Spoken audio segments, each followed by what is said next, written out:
And we're live.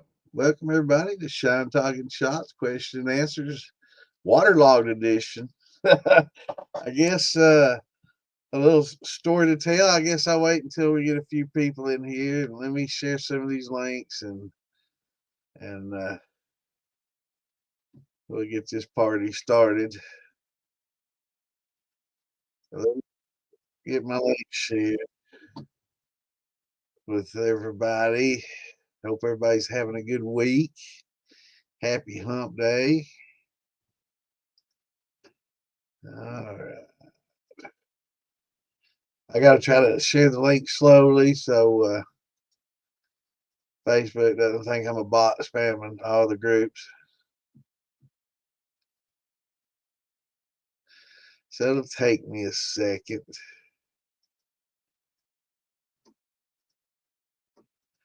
So bear with me. Get your questions ready.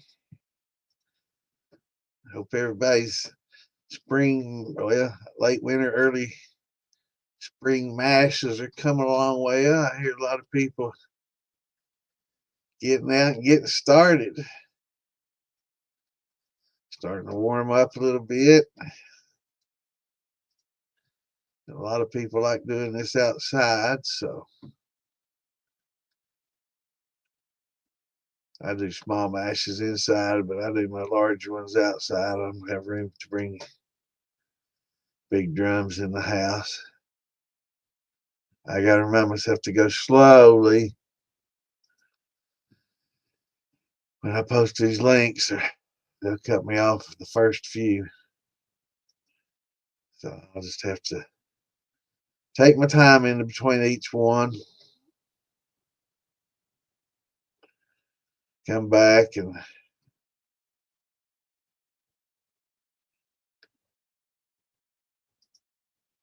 get a few more in a minute.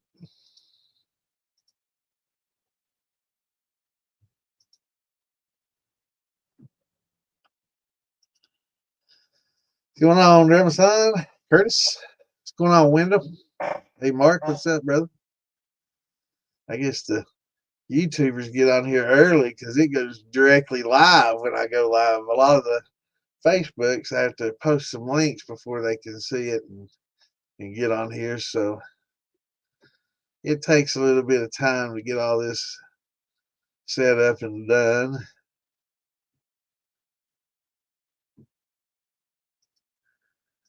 So bear with me. It takes a minute or two, and it gives everybody a chance to get their drink and get snuggled up on the couch and watch, and hopefully pull out their little pad and ask the questions that they've got going.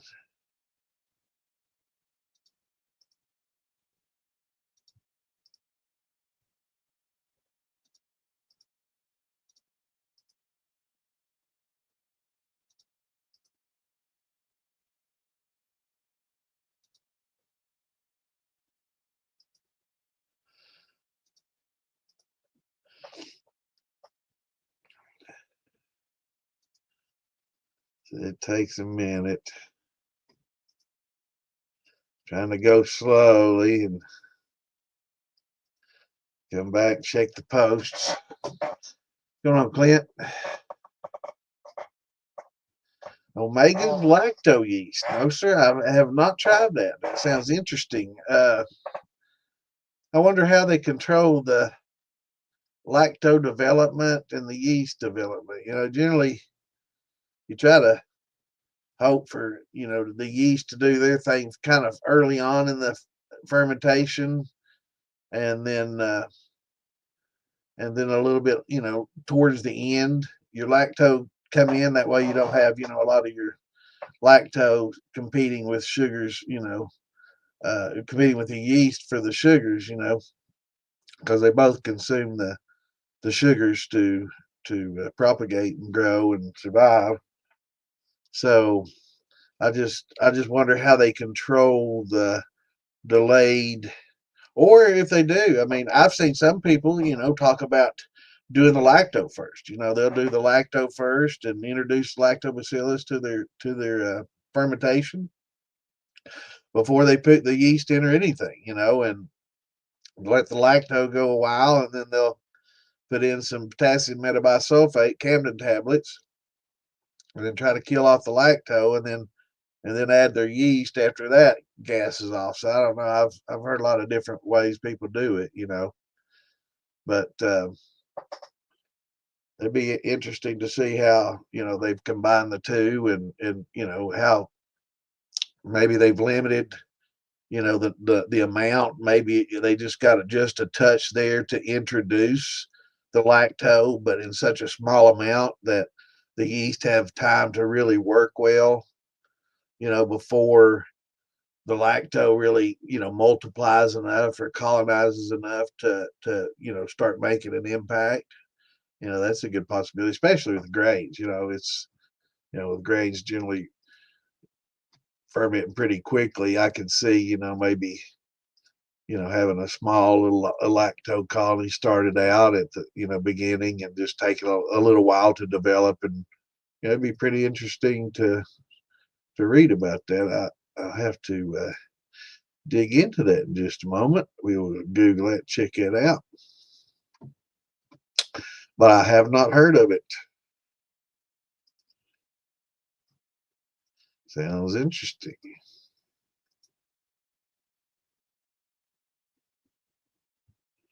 I think I'm hitting these too quickly. I'll have to slow down. I knew it, damn it. I knew it. Fuckers. Facebook kills me. All right, so we'll have to come back to that in a minute. You'd think they'd understand that. I do it every day, twice a week. So, while we're doing that, I guess I can check out the omega lactose.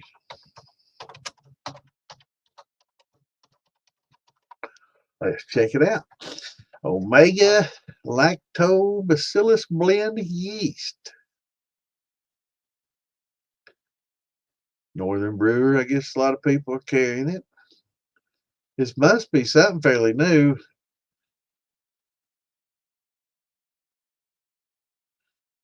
What's going on, Eric?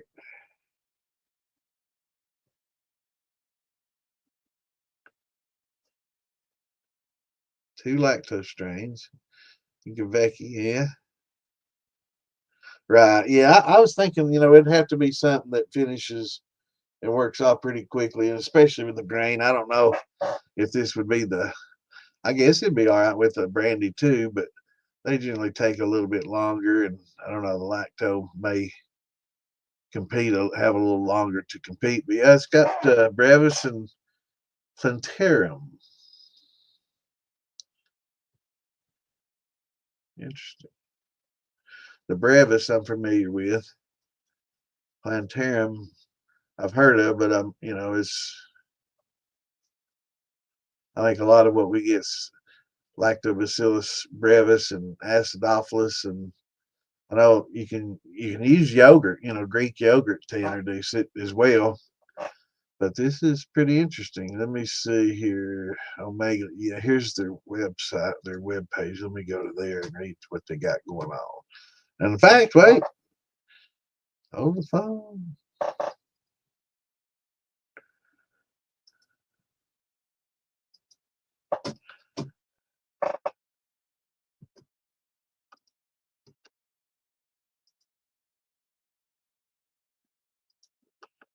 Awesome. Here we go. This is the page talking about it. Omega yeast. Lactobacillus brevis and lactoplantibacillus plantarum. Wow, that's a mouthful. Both formerly classified as lactobacillus blend with the wide temperature range.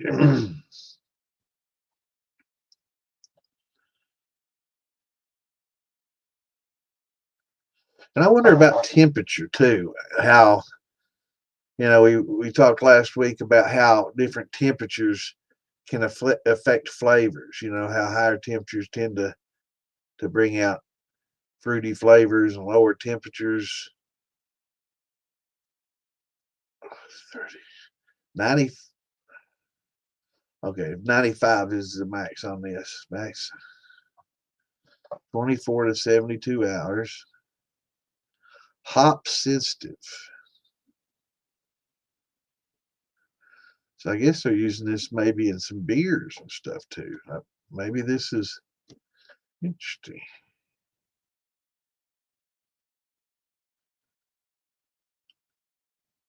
Oh,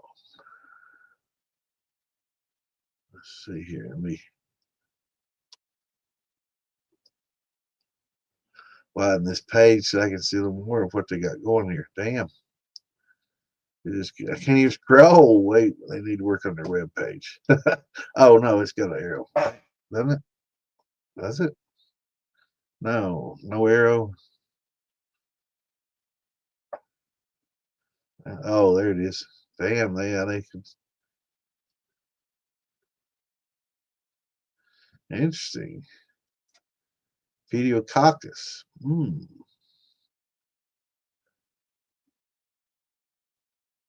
Interesting. Yeah, that's definitely something for me to read up on. I'm glad you brought that up, brother. I've never seen this. We'll have to add that to the old favorites bar and check into that a little bit later. Cool. Something new to read about. I like it. So you got some of it, you're going to give her a shot. I look forward to seeing how it works out. Let me scroll up here. What's going on, Colton? 2 pounds per gallon of water. Test to see if it's done, but it's touching the grain. What am I doing wrong? I'm not following your question, Eric. Now, you got 2 pounds a gallon of corn, and you cooked it for at least 190 degrees for a couple, maybe 90 minutes to a couple hours, and gelatinized it. Did you gelatinize the corn there? Yeah, I look forward to checking that out, Clint. Scott, and it's Jimmy Red. Awesome, brother. Apple Mountain Jimmy Red. What kind of flavors do you get in there?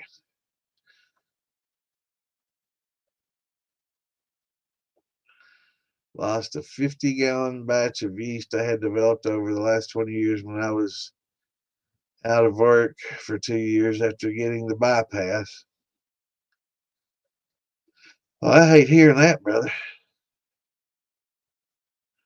But I mean, that yeast, it should be okay, man. That stuff will last. I mean,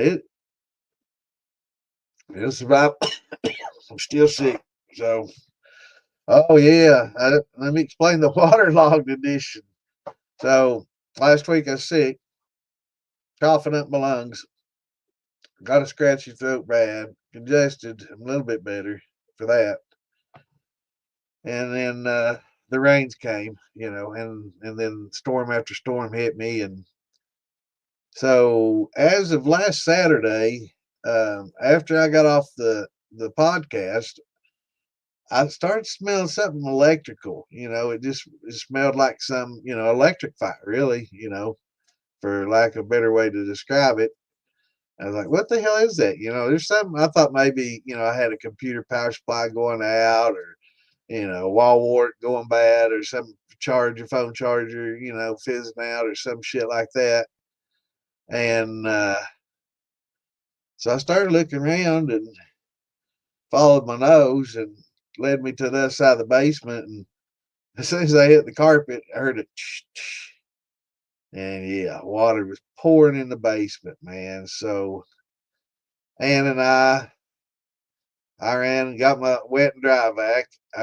You'd all be proud of me. I rigged up, I got my wet and dry vac, and I was wet dry vacuuming, and I was having to carry that. I got a floor drain all the way on the other side of the basement in the utility room. But you know, the hell, the basement have 6-inch water before the shit ever got to that.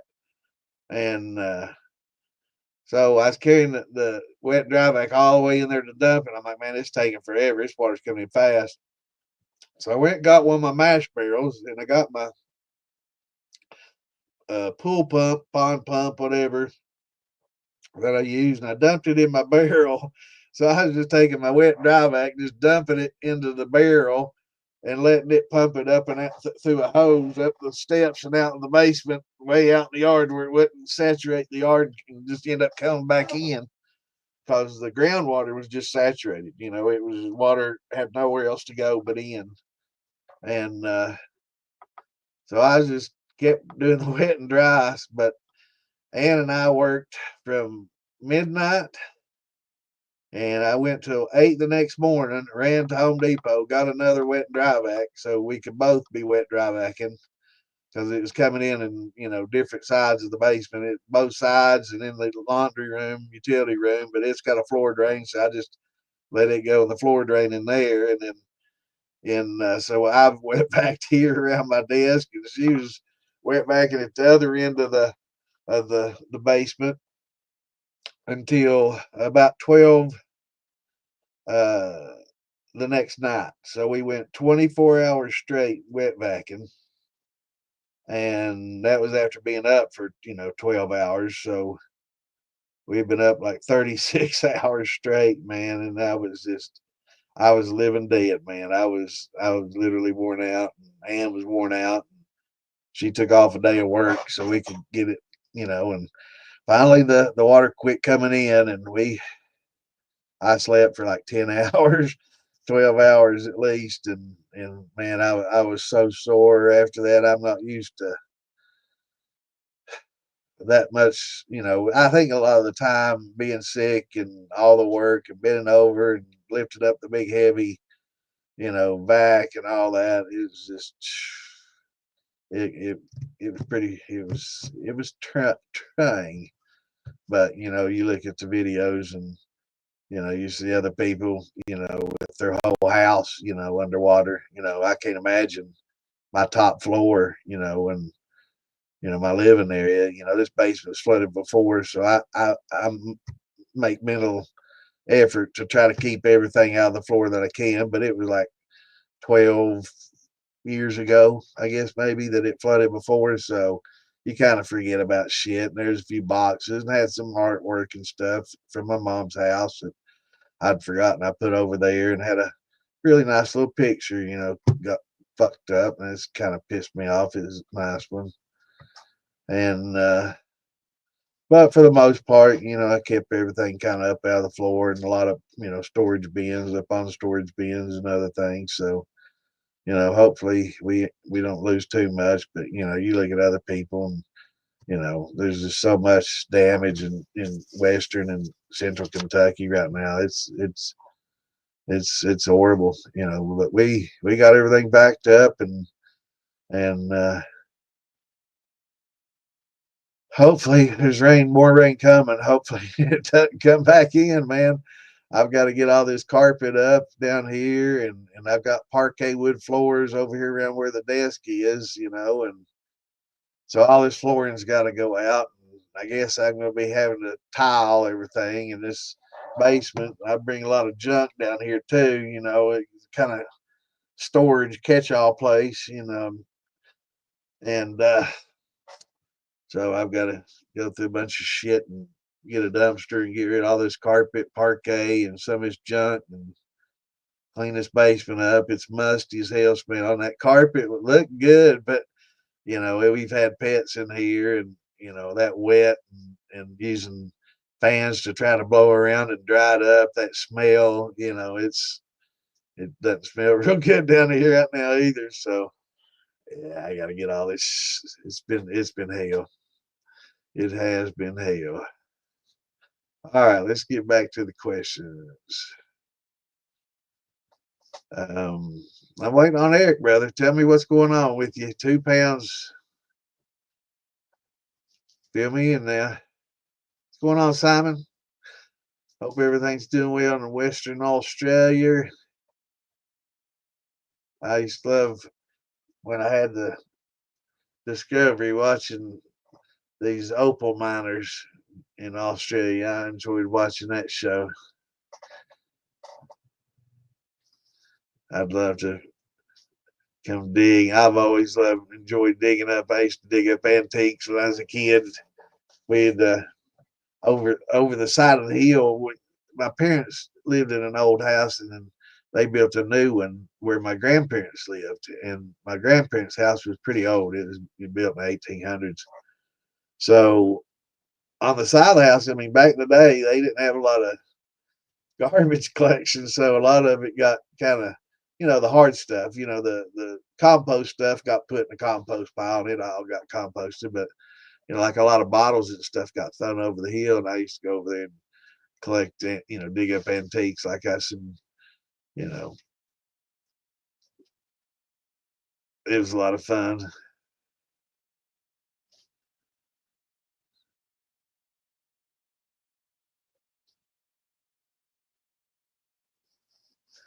But I used to, we went to the Carolinas and did some gemstone mining and hunting for sapphires and rubies. That was a lot of fun. And I'd like to, I'm gonna go crystal mining sometime, hopefully this summer with Ann, maybe her daughter. Her daughter loves crystals and stuff, so maybe we can get them and their kids out and do a little digging and have some fun.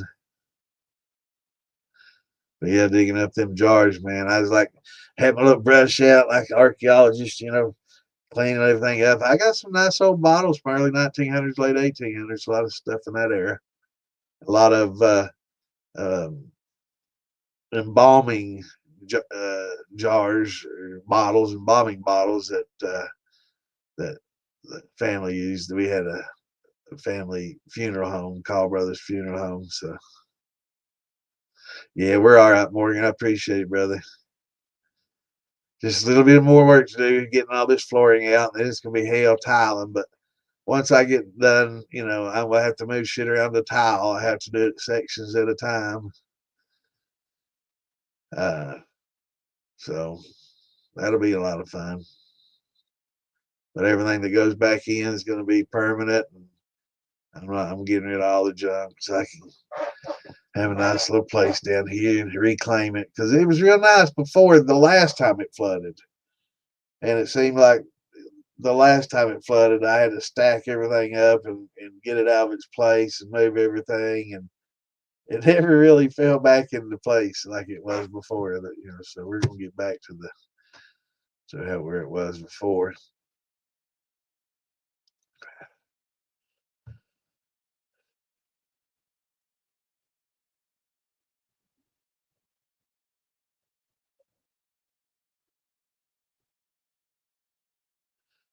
Yeah, I'd say some of that old yeast might still be viable, man. I mean, they find some yeast in some permafrost and stuff like that from really old stuff, and they'll survive.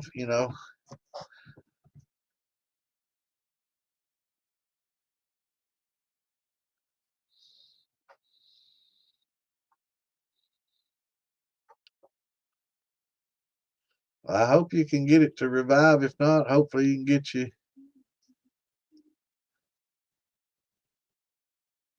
it set back up. Yeah, it's time for a bonfire. Yeah, I probably should burn a lot of that shit. I guess I can't burn that carpet though. Yeah, that parquet flooring, I guess I can burn that. Okay, I probably just pick it up, sand it off, torch it, and use it for. Nah, I guess it's been waterlogged. Got some of that nasty ass water in there. Yeah, I think I'll pass on the parquet staves. Corn, 27% rye and 10% barley. So it's 37. So I'm guessing another 36 or 63 is corn. That sounds good. Are you using amylase along with it? And is that 6 row? Because it'll be maybe a little bit shy unless that rye's malted. Oh, there you go. Malted dry. Okay, I didn't see the next malted dry. Awesome. Yeah, that's definitely plenty. That sounds like a good combination, man. Did you get that off that guide I shared?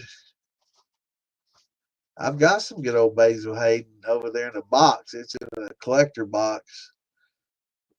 It's I think it's from like the year 2000, 2000. Remember what it is? Like it's close to 2000. It's 20 some years old. Got it at a silent auction at one of these charity things, and autographed. It's a little wood case, and it's got some Bookers, some basil, and shoot, I can't remember. It's got 4 bottles in there that are pretty top shelf, and some of their specialty stuff from back then. That was in the year 2000. It's autographed, so it's probably pretty decent little collection. But yeah, it's got some of the basil in there.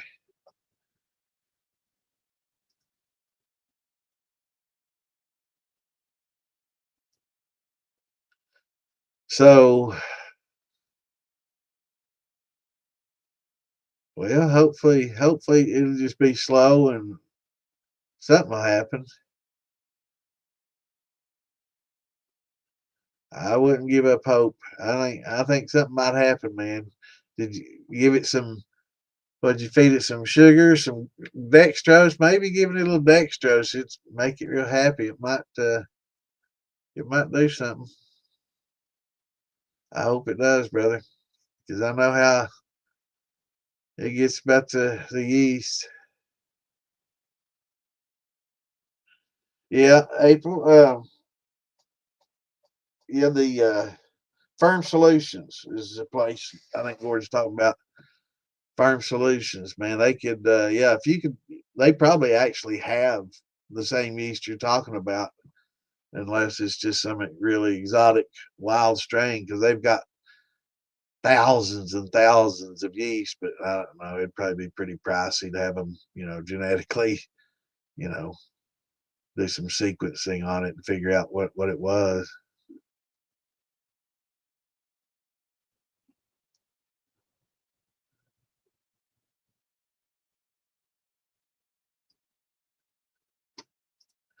What's going on, brother?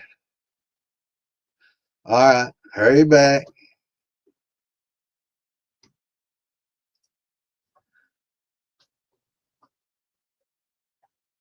Well, some of those people that picked it up, maybe they've got some of it they'll share. All it takes is just a tiny bit to recolonize it. So I'd try to contact some of them and see if they got some in their refrigerators and jars or something. I'm sure they'll share it back with you. What's going on, David? What's up, brother? How you feeling? Yeah, I wouldn't.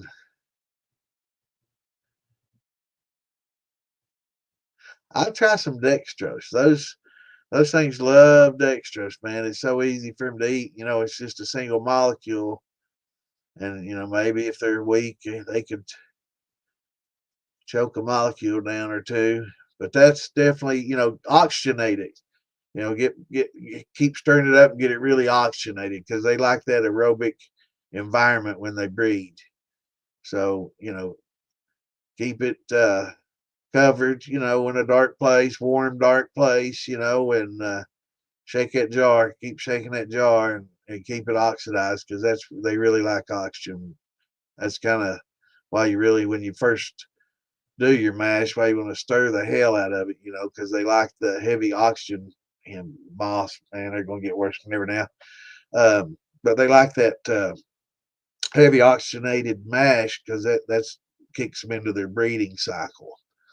So if you can, just shake the hell out of the jars, stir the hell out of it, just chop it up, get it really, you know, foamy, and do that every day, and that should, help get some things jump started. But if not, you should check with some of the people that you've dealt with before. Also, if you've been doing it in the same place for a long time, whether you realize it or not, I mean, there'll be yeast on a lot of the surfaces, just in your mash room. So if you got like a mash room or a specific room in your house or a shine shed that you do a lot of mashing in, any smooth surface or any wood or anything like that. Um,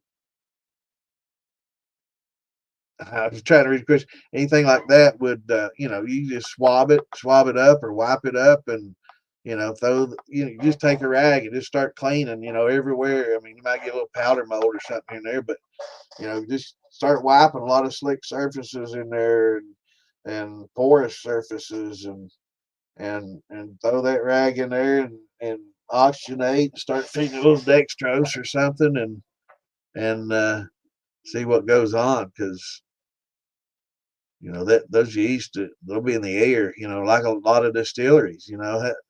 Bam Bam and I were talking about, I've been talking about years about going into these distilleries, take me a little baggie with some Q-tips in it, and get you a little baggie with some Q-tips, and go into a distillery, pull out your Q-tip every once in a while, just reach up, put your hand on the wall, and just kind of rub your little Q-tip and sneak it back in your pocket inside the bag, and swipe a few places, and get some of their proprietary yeast. I know Alan Bishop went on a little uh, trail. He went to some old places where some distilleries used to be that were no longer there. We're talking, like 17 and 1800 distilleries and stuff from way back when. I guess he found some old maps and information about where these old distilleries were, and he went to these old distilleries and looking for buildings and anything he could find, and was swabbing a lot of the trees and wood and buildings, anything he could find that was still there from the old place, and trying to propagate some of the yeast from there. He's also got some really good videos on yeast propagation. Um, maybe one day we can hopefully get him on the show, and talk about that. I know he's got a big passion for that, and talk about yeast propagation, because it seems more and more people getting more interested, and more people learn, the more they realize the importance of yeast, and how it plays a part in the flavor profiles of all the distillates, whether it be beer, wine, or liquors. But it really has a lot of a bigger impact than what a lot of people think. I've heard a lot of people say, "Oh, all yeast is the same," they not. It is very important. Yeah, I think the dude. I'd say they probably got that specific yeast. If you know what it is, they've got thousands, and they have some really really good yeast there at Firm Solutions, and I'd definitely check them out. Let me have a look. See, Miss April. Let's see here. Let me go. Let me see if I can post some of these places again, or if Facebook's still being playing hardball with me. Yeah, I can't post yet. Damn it, it's already been 30 minutes too. She wouldn't do that. Let's see here. Let me go.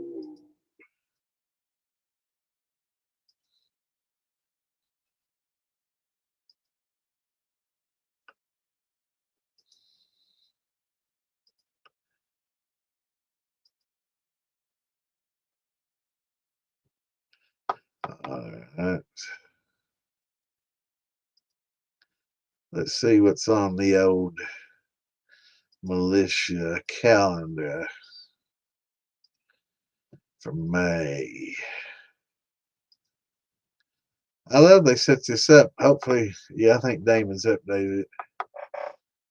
All right, let's see. We've got Smoky Mountain Terracon, the 30th and the 31st of May, but he doesn't have anything else on the calendar. So if anybody knows of anything in May, let us know so we can add it to the calendar. But I do know 1st of June, the first weekend of June, not the first. I guess the first is Sunday, the June 1st, but the next weekend is Popcorn Jam. So that'll be June 6th and 7th. So that'll be the next the big one, you know. I guess that Terracon's on there. Damon likes his scary stuff. The Popcorn Jam coming up June 6th and 7th, April. I also want to get out there that we are going to probably, what happened here? Okay. Okay. We're going to do for Fire and Bottle this year, we're doing a brandy competition amongst a bunch of us. I know last year we had a competition that was basically a peach brandy between a bunch of us, but we also had a much larger competition with a lot of different distillates, post flavored, aged rums, whiskeys, and things like that. So we're in the process of talking about doing that again this year. I think the Circle of Brothers is going to do a watermelon brandy and and have the contest with that, like we did the peach last year. But we're also hopefully going to have, we're not going to have as many categories as we did. So a lot of things are going to fall into the same categories because we just had way too many freaking categories last year. And, some people's distillates was the only entry in that particular category. So we couldn't just say, okay, the only one to enter, you win. Where's the fun in that? So they ended up getting stuck in some other category that they really didn't belong in. So it kind of got messed up that way. So definitely not definitely not.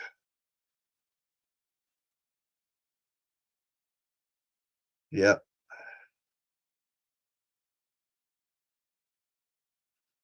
Yep. Yeah, definitely all yeasts aren't made the same.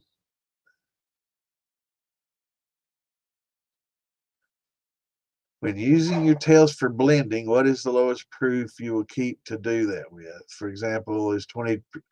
Actually, Colton, when you get down to 10 to 20 proof, you're getting into what's called sweet water.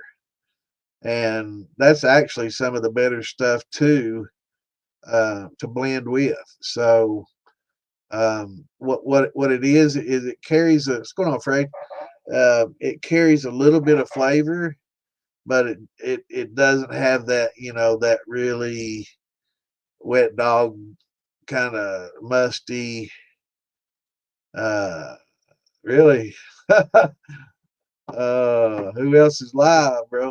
Uh, but it doesn't have all that musty. So a lot of people use the sweet waters for that and save everything from 20 to say 70, 80, and just save that for the next run, to add to the next run and to get their alcohol out of it. But you can taste it if you save it in small jars. You can tell when it starts getting something interesting and some interesting flavors, and you know the oils and stuff that you get from those is pretty good too, especially if you're going to age. So if you're going to age some of those oily, the oil that you get early on, and that's uh, that's cool. You can get some of the oils from early on, and those will estrify over time while you're aging, and those can, make some interesting flavors and esters, and. But for just like for just like white dog or moonshine, yeah, I just use the sweet waters and just run the rest of the tails the next time, and get you ethanol out of it and keep doing it. Unless it's like a brandy, then a lot of times you really don't want to redo that a lot with a brandy, you know. Uh, but with any grains and stuff or sugars or rums or any of that stuff, yeah, yeah, yeah, yeah, yeah. That's exactly right, Clint. They're great, they're good. But yeah, most of the time I'll do it, but there's been times when I just, you get tired. You've been, distilling for 6 hours. You've taken it down to 40, and it's like, I want to go another hour to get all the way down to 10. It's like, fuck. Sometimes I do, sometimes I don't. But I save them. I've got jars in there of sweet water that I'll use for proofing.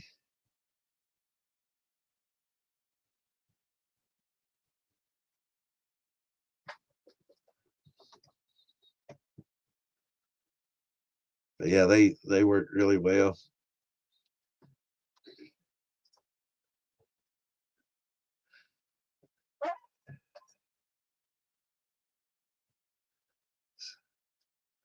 I guess we're back. Yeah, this is back to talking about the yeast. Oh yeah, I guess you're talking about tails. Yeah, yeah. If you make small cuts in your tails and same in your heads, there's little amounts. Well, it's little amounts because we do it in small stills and stuff. When you move up to bigger stills and stuff, it becomes more significant and easier to to cut out because there's more of it, and there's a larger leeway, so you can make that cut a lot easier. Distilling small with a small steel is definitely the hardest way to go. So once you learn to do it on a 5 or 10 gallon steel, man, I mean, you'll master a big steel because making cuts is a lot more difficult on a small steel than a big steel because it's just big steel is a lot more forgiving and you've got a lot more you know percentage of each cut, to make it accurately. But starting out, use small jars, between when you get from, your heads to your hearts, start using smaller jars so you kind of separate those out and in your high tails, kind of separate those out in smaller jars because some of those high oily tails can make for some pretty interesting flavors, if you after aging. And then of course all the way down to your sweet water and just separate your sweet waters out at the end there and save your rest of your tails. Just run it again. A lot of people don't, but waste a lot of good alcohol, in those tails.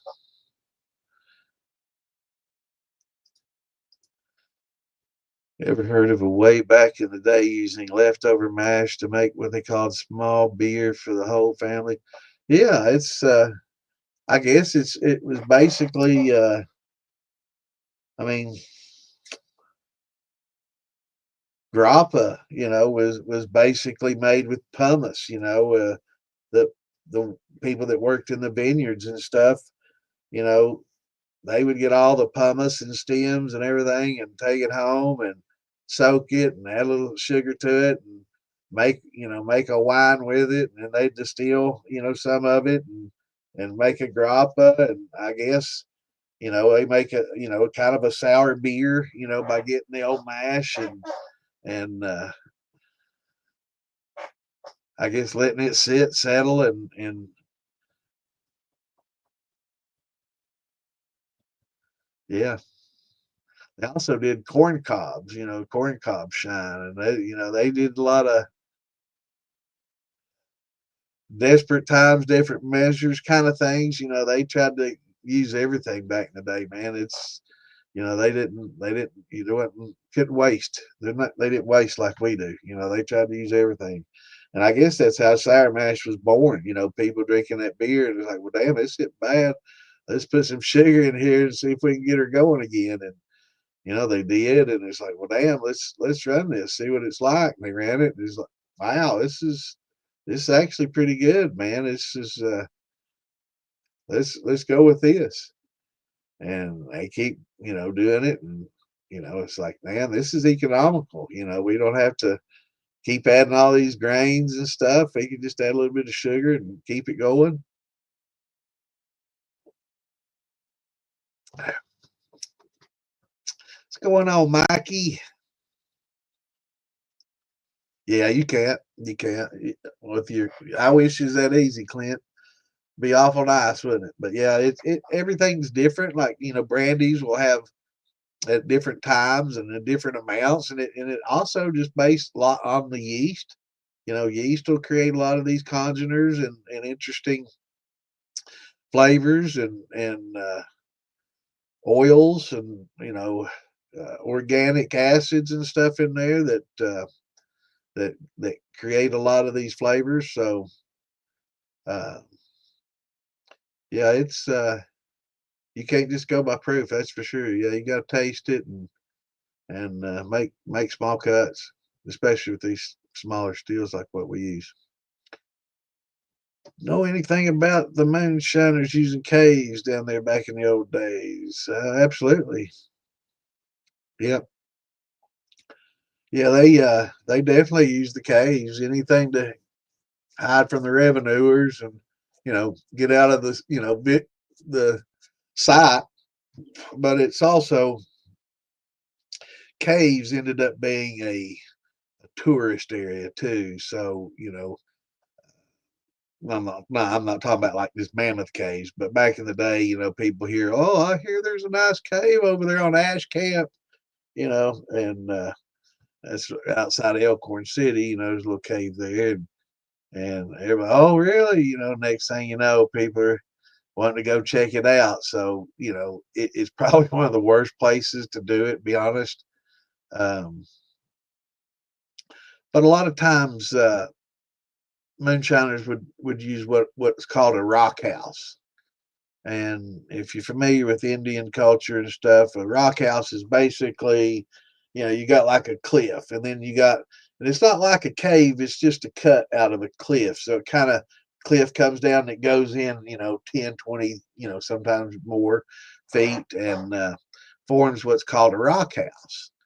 And the Indians used these. They would put trees and leaves and stuff and make little barriers to block wind and stuff and make shelters out of these rock houses. So I know I've seen some I guess 55-gallon barrels that were destroyed by the actually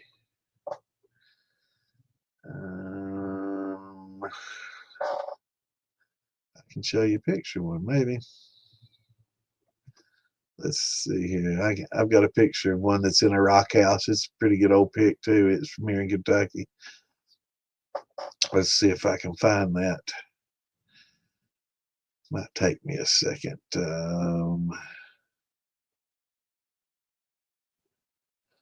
Okay.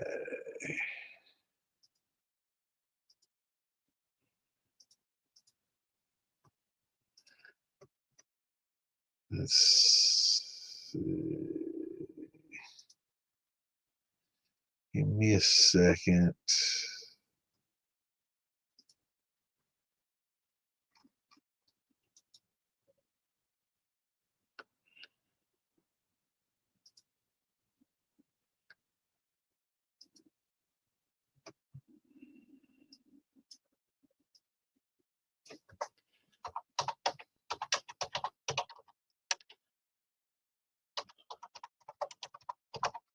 All right.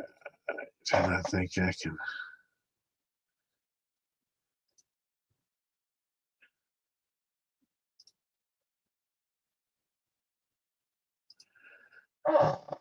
Mental.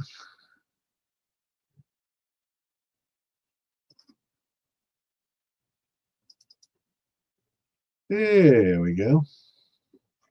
I love it, man. Hey, I like that.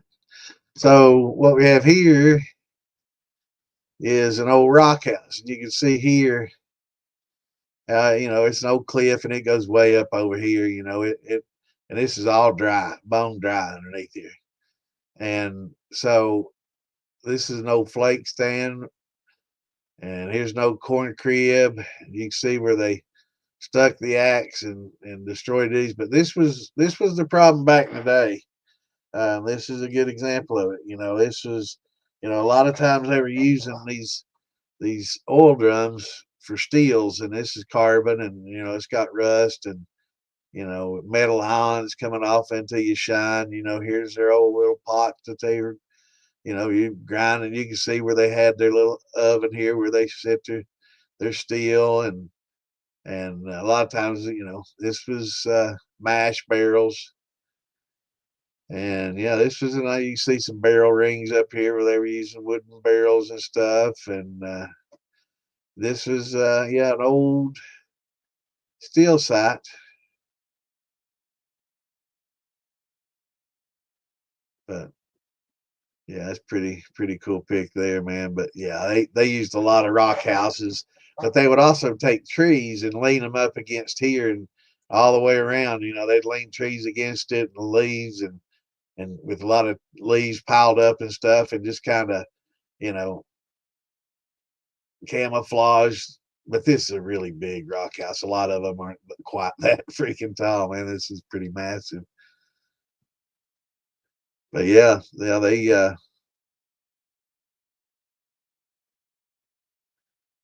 absolutely, Clint.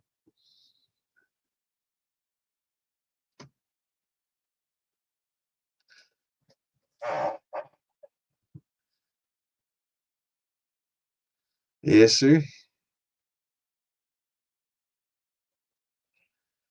Yeah. Well, I tell you, Clint, it's not too bad if you run it over some plates, and clean it up and make a neutral out of it and flavor it with some apple or something like that. It's not too bad. I know a lot of people, back home, they say, oh, if it ain't got that bite, it ain't moonshine. So they like that bite stuff, that hot stuff, man. They like that fire, that fighting kind.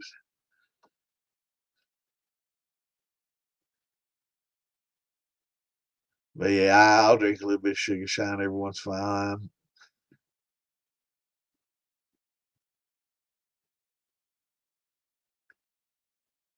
Oh, there's a lot of places that ain't been found. You just gotta get out in the woods and walk around, man. I mean, this is a perfect site, that's been there probably since the 30s and 40s, man. I mean, you can tell the rust, the level of rust and the wood decay and stuff. And I mean, and it's just undisturbed since the revenuers came here and tore it up. Nobody ever came back. I'd say there's, I don't even, I can't even tell that campers have been there. Usually they mess shit up, but like you see an old bottle still sitting there and everything. That's cool as shit, isn't it? Just like they left it. It's just time stood still after that. Look back here, you can see an old rake they used to stir with. Yeah, it's awesome. This is in the Daniel Boone National Forest. I'm not gonna say exactly where it is, but it's um, close to the Tennessee border, Kentucky Tennessee border. We used to have some property down there. Caves are absolutely useful, yeah, for sure. Store those grains in, ferment in, get that cool water from, because a lot of these caves will have little streams running in. Well, in Kentucky, a lot of people don't know. We were talking about this other day. People don't know, but Kentucky has more moving water than any other state in the United States except for Alaska. And for a state of its size, that's pretty amazing. But yeah, tap into that cool cave water, man. That stuff's cold, and a lot of these streams in eastern Kentucky coming out of these mountains year round are cold as fuck, man. I mean, it's like 60 degrees year round. We used to go to a place called the Rock Slide. I could take you there. We used to pack our coolers of beer and shine and walk down this trail that led to a natural water slide.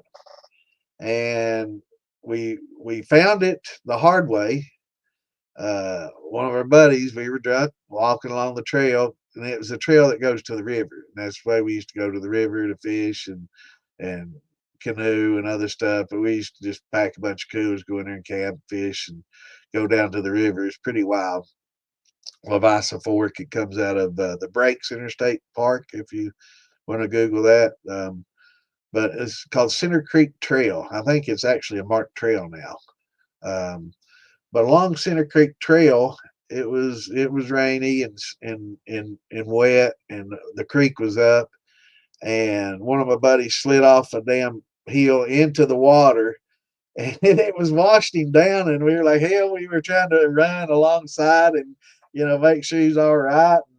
And he's drunk, and he's whooping and having a big time, and he goes down this slide, and it just goes down and curves and into a big pool at the bottom. And it's probably, I mean, it's nothing major, but it's probably like a 30-foot slide, I guess 25, 30-foot slide, and a nice deep pool at the bottom of it, and so we were like, well, damn, so we just started going to that place, and we had just, there's a few big rocks down in the water you could swim over to and climb up on, and we used to all just go there and hang out, get drunk, and party. And there wasn't a lot of park rangers that ever came there. We never had to deal with them at all. But I'm sure today, it's different. Everything is. But yeah, it was a pretty good time. But it was down Center Creek Trail, and but that water was cold as hell, man. You'd have to, yeah, I can get you in here, Wesley. You'd have to get pretty drunk before you wanted to get in that cold water. Let me.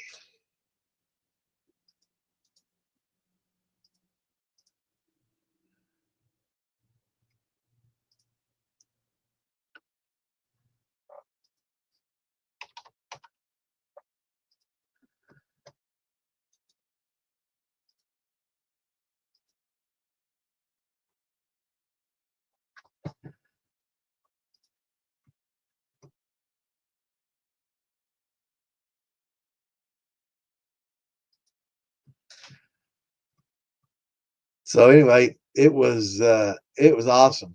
It was cold as shit though. What's going on, brother? What's up, brother? What you got running?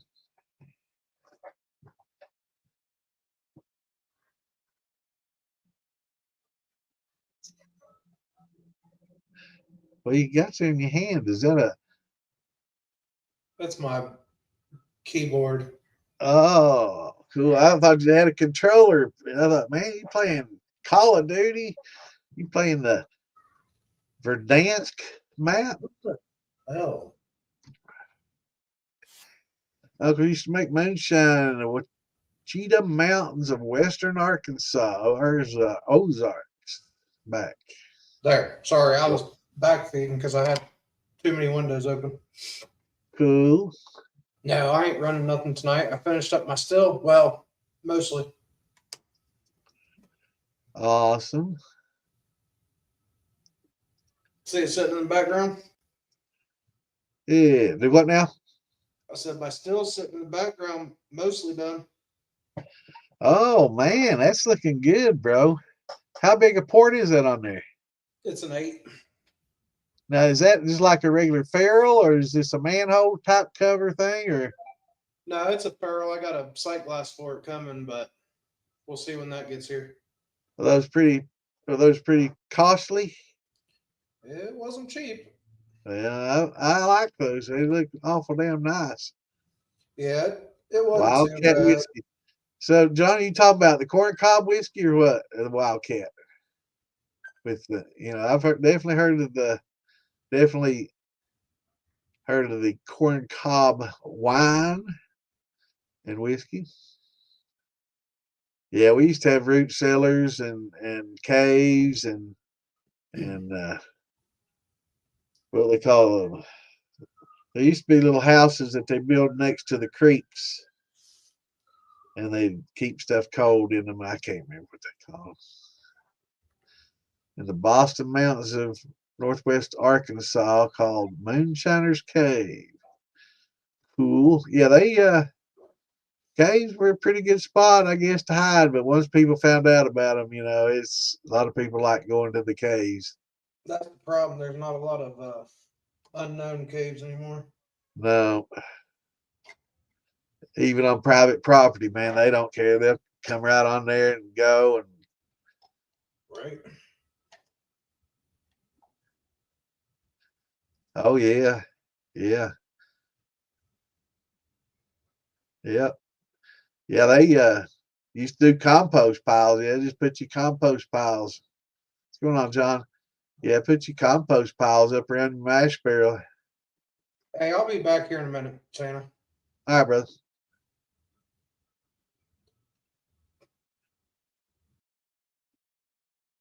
What's going on, Kaylin? Oh, hell, who wants to see us anyway? Look at this beautiful still silent. I love looking at that thing, man. I try to find something new every time I zoom in on it. But you can just see the paper. That probably you see paper right there. It's probably a sugar bag.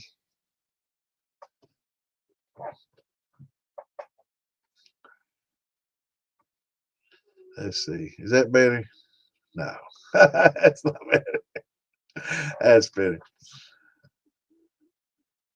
What are we sipping on? I'm still sipping this damn peach, man. I've got gallons of it in there. And it's not bad. It's sweet, not real peachy, but it's sweet. It's got a good taste to it. It's just not real peachy, and it's smooth. So it's a good brandy. It's got a unique sweetness. I use this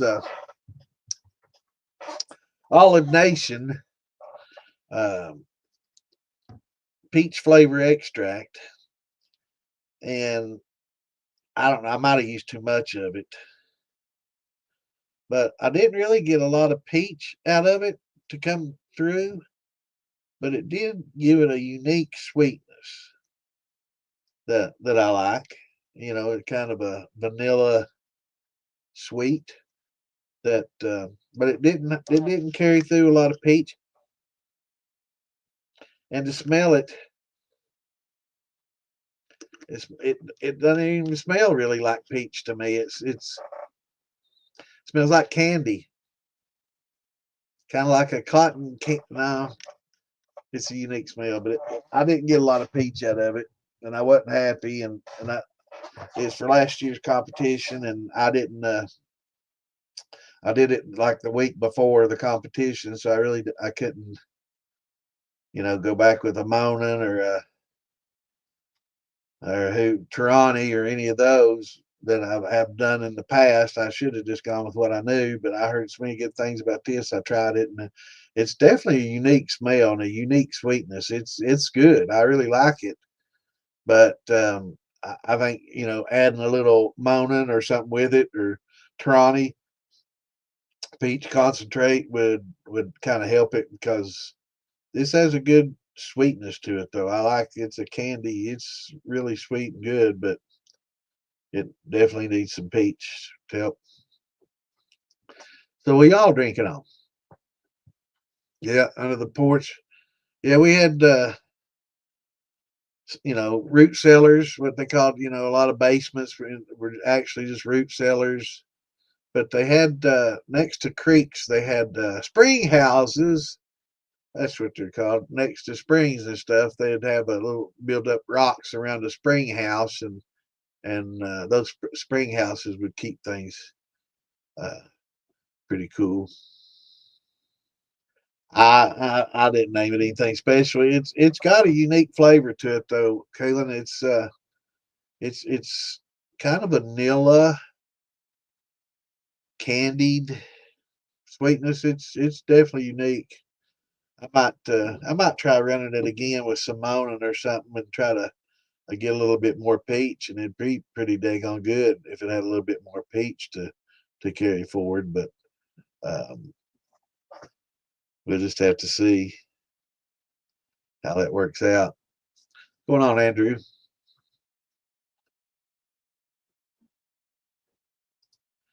I don't know, still sat on the OC when living up in Chuckey, Tennessee. The boiler had been chopped up by an axe and gunshots, but the cape and linen armor still good. Now, that's an awesome find, brother. Hell yeah. Yeah, you can see where they took the old axe to this, and there's another one in this, and they destroyed these, so it couldn't be used anymore. And but this old, this old pot, old bottle over here, pretty cool. You could tell that this was elevated.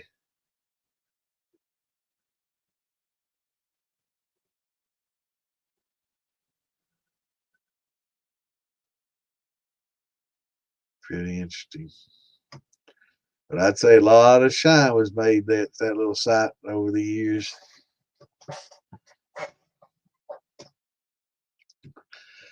All right, guys, you gotta have some questions for me, or let me know what's going on, what you got mashing in.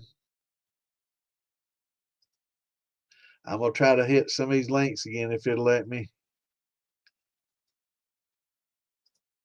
It's been a whole freaking hour. I don't know. Facebook may not let me do anymore.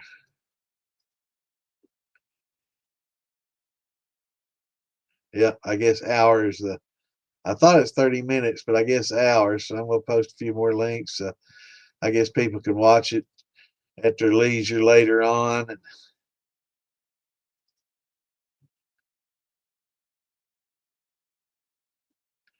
But I didn't hit many links at all.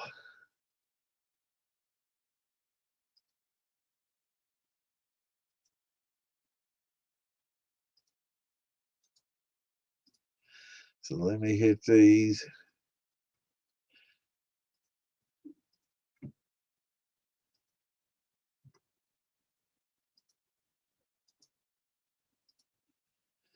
Yeah, a lot of people see that picture. They'll like that.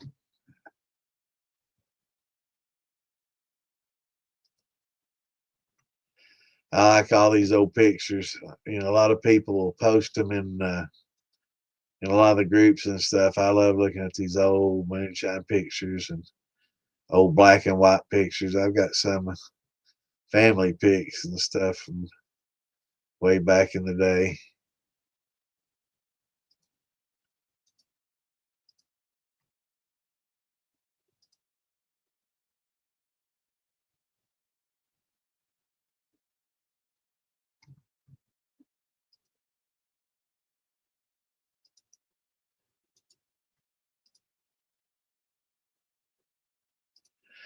All right, that should be pretty good.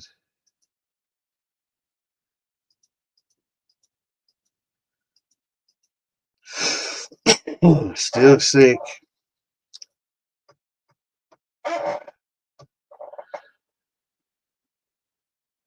Yeah, you could definitely. Oh yeah, I can taste that rust now. Yeah, those bed lines, that ain't good for you, man. That was definitely some. Everybody says, "Oh, that moonshine back in the day was better than it's ever." This is what they're making it, boys and girls. It wasn't better. You know, most people couldn't afford copper. They had these. They had makeshift capes that they'd sit on these big drums, and they'd stack two of these drums. They'd weld two of them together and make a submarine out of two of them laying on their side, and an old welded run it into a car radiator, for a condenser. Oh man, I'm telling you, I've seen some pretty sketchy shit. So I don't know. I think shine's probably as good today as it's ever been. There's a lot more technology, a lot more science involved, and you don't have to have that. Don't get me wrong. A lot of people are, hate that S word, but it's there's a lot of more skill involved these days. But there's so many more people doing it. At the same time, so many new people doing it. So I'd say the average shine's probably, not as good, because back in the old days, the only people that did it are people that had done it for a long time and had been raised doing it. So maybe, for the most part, the average shine back then may have been better because just the experience of the people that were doing it. Um, as opposed to today, we got so many beginners doing it today. But that's the beauty of it to me, is seeing, a dying art coming back like that. And I don't care what people say about the TV show, you have to give it props, because it definitely helped bring your craft back. I've been doing it a long time, long before that show ever got started, and nobody ever talked about it. It's just something, a little hobby that you did, and all your buddies thought was cool. You sit around and drink and spit it in the fire and watch it blow and get drunk. But yeah, it's a lot different today. I'm glad a lot of people are getting involved in the hobby, and that's why we're here, trying to help people, answer questions, get them involved, and get them in the groups where they can, ask the questions and get their questions answered without getting harassed. I know that's a big issue. A lot of people are afraid to ask questions because they so many assholes and Kens and Karens online that like to, you know, run you through the coals just for asking a simple question, but they had the same questions when they learned, but that's, they learned it. Now they don't think anybody else should ask the same questions. A wheated mash. I love me some wheat. Is it white wheat, or you got some red winter wheat? Hard stuff, hard wheat.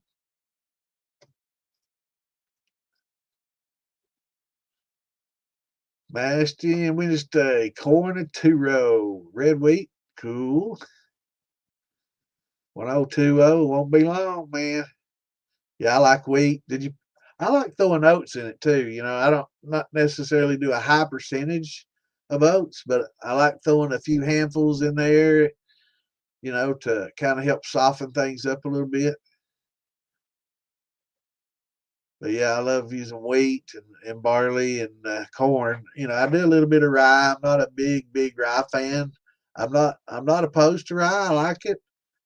I don't like a real high rye, and real, you know, like 60, 80% rye or 100% rye.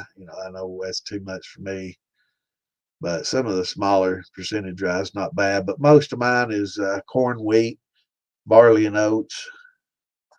And I'll vary on the oats how much I add, and kind of add different amounts of barley and wheat. And sometimes I'll malt the wheat and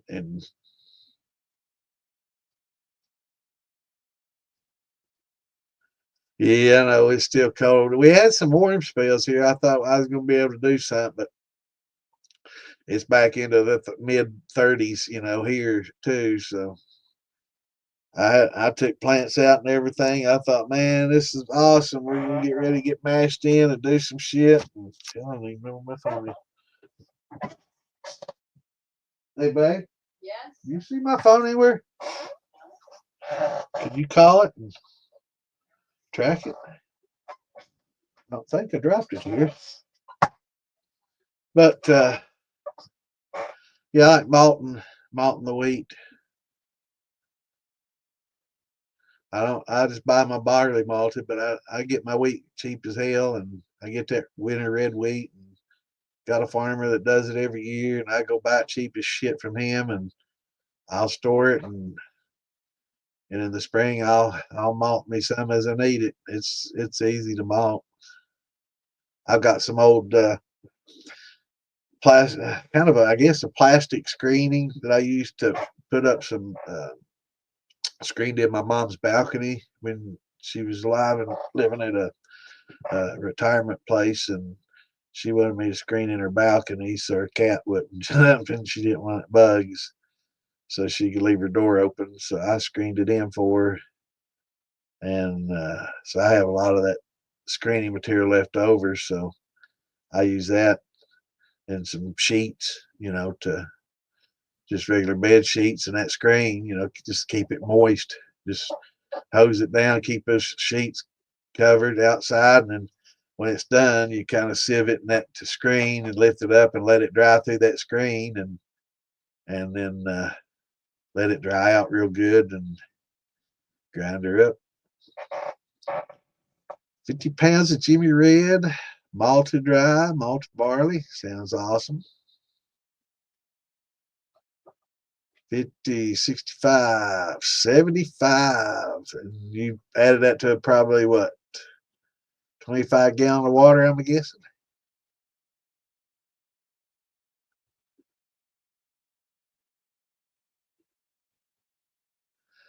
Yeah, yeah, yeah. This, but look at the ceiling on this. You can see where people had campfires. In close here. This was occupied by Indians, by the way. There was one on my property. This isn't the one that was on the property that we used to own, but we had a rock house very similar to this and fairly close by. And I did a lot of digging, man. I found like a pillowcase full of flint and shards and arrowheads, and they just sit there and nap all day, and they'd have a little fire here, but you could see, where the soot and stuff and the fires, but they just hang in close and they'd enclose these up, man. It's pretty cool. 60 pounds of agave. Oh, agave apple rye. Man, that sounds good. Where was it? It was next to the garbage can. Huh? Next to the garbage Oh, in the that's kitchen. Yeah. I guess when I put that pop in the refrigerator. Thanks, sweetie. Honey.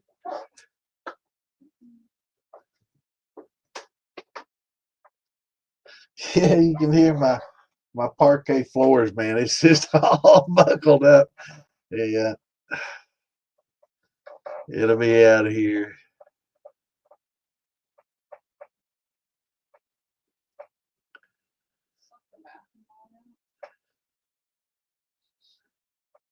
Yeah, the agave, that's not cheap. That's the cost has been my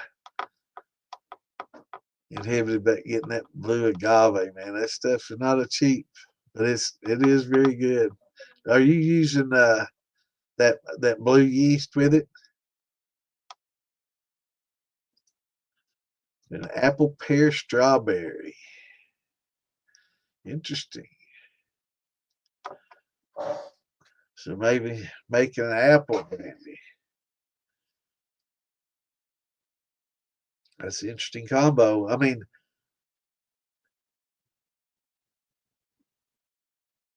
are you going to infuse with any of it or just make a mash with it? And do y'all ever that make your brandies, and do y'all make wines too? I do a lot of wine. I sometimes I'll be thinking about making a brandy, and I'll put some stuff together, kind of like he's talking about here, and you get a little combination of stuff in there, and you start tasting it, and it's like, God, man, I don't know if I can distill this. It's so damn good, because I know after I distill it, I'm going to lose a lot of this flavor, and taste and all that good wine. It's like, man, I just have to keep this as a wine. I've done that many times. I've got a lot of wine stored up in there. Hard red wheat, yeah, that's some good stuff. The pickle still. Oh, that's Phil Billy. Yeah, he made the the pickle jar still. Be very careful. Yeah, that was kind of, that was kind of one of those things. You can do it this way. There's lots of ways that you can do it. And a lot of people say, "Oh no, you can't do that." And he kind of did it just to show that, yeah, you can. If you need to in a pinch, and that's all you got, you need to get some alcohol for, anesthetic for, of course, for we all do it for the hand cleaner, right? Hand sanitizer. Isn't that what we're all doing with it? That's what we do, right? We make hand sanitizer. So yeah, in a pinch, you can definitely use the pickle jar. And I've got a few pickle jars up there. But that's Phil Billy. And yeah, it's a good video. He's cranked out a lot of good content over the years, man. He's a great guy. He's funny as hell.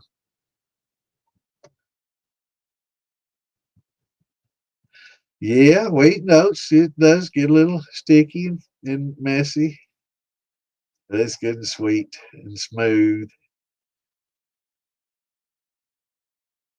But something I've got in the works is I'm going to build a jacketed steel, or I'm going to build just like a double boiler steel.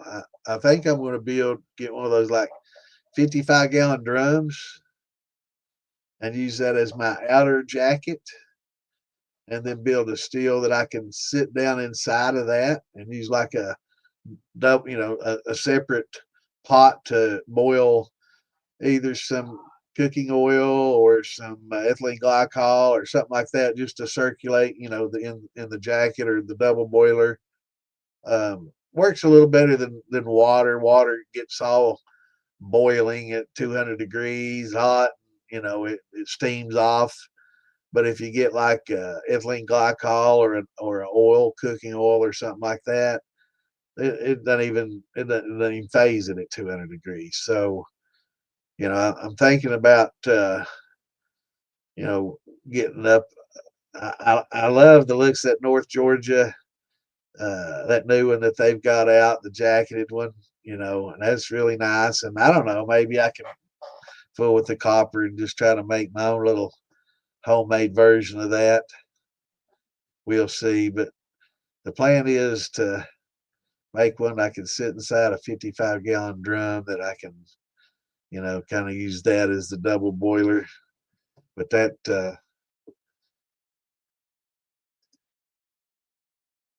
yeah, it is a lot of entertainment, in the joke. I think for a lot of people is just that it's light humor, and for people in the know, they know that it's not real and a joke and fun and entertaining. But yeah, I mean it's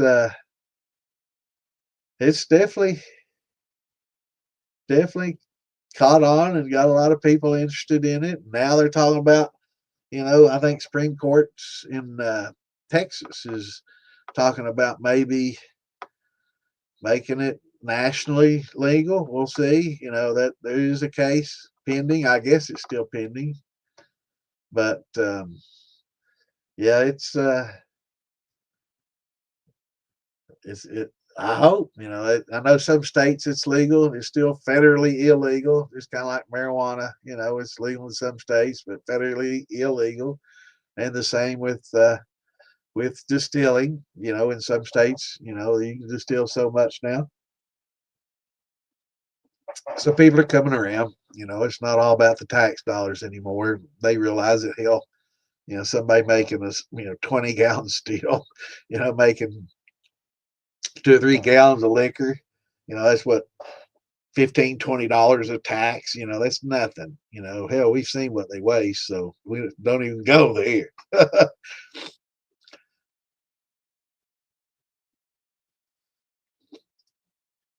Yeah.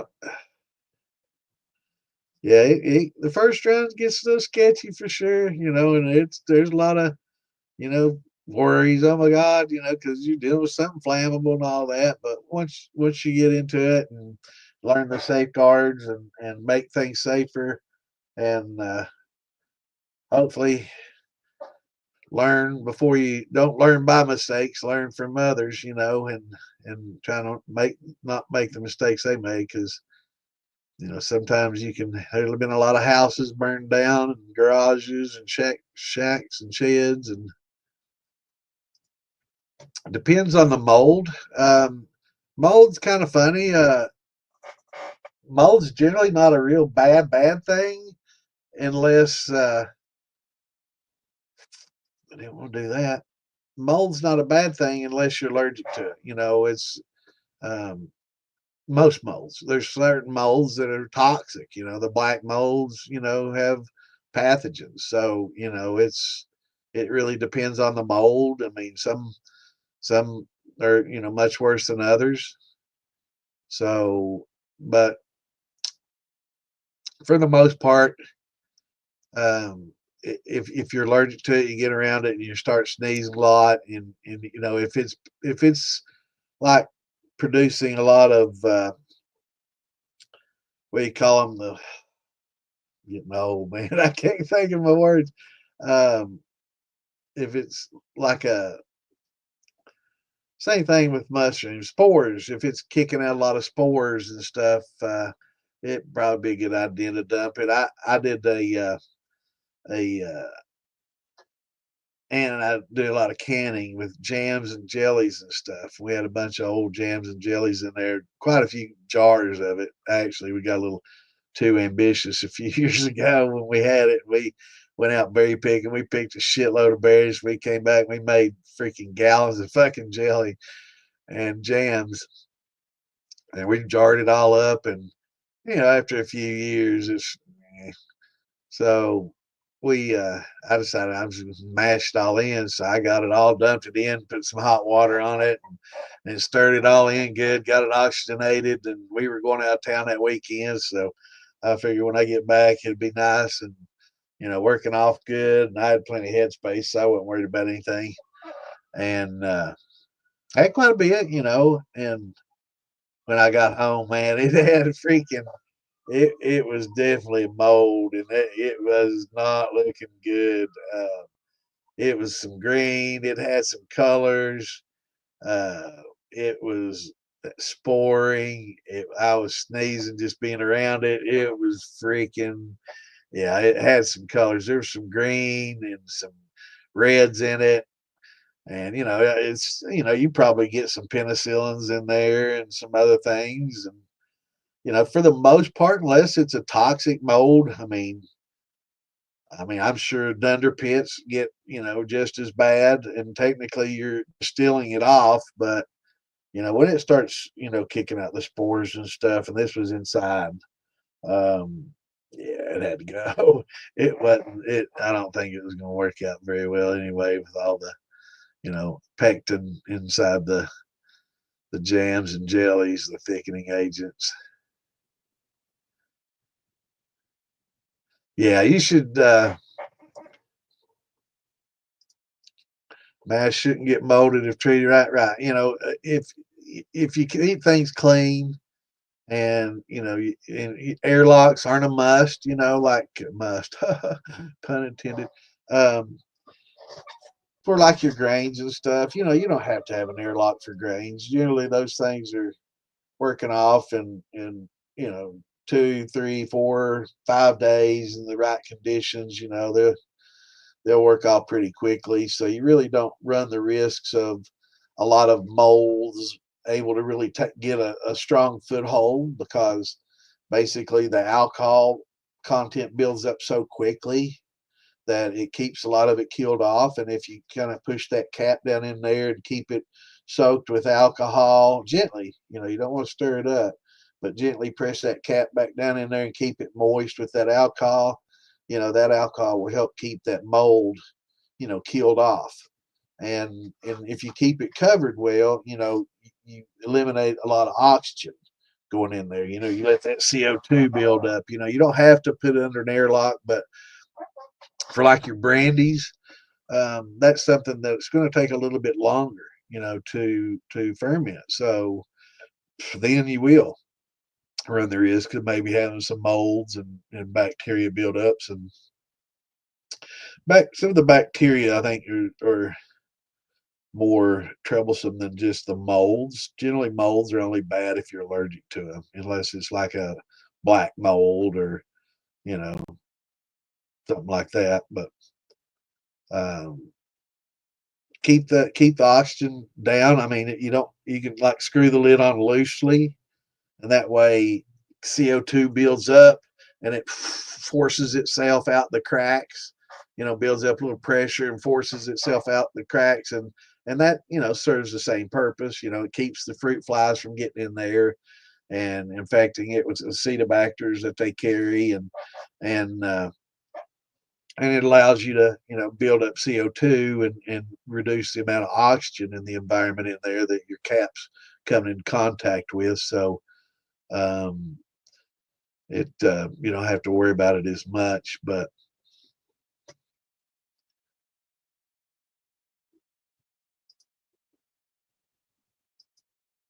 yeah, I agree.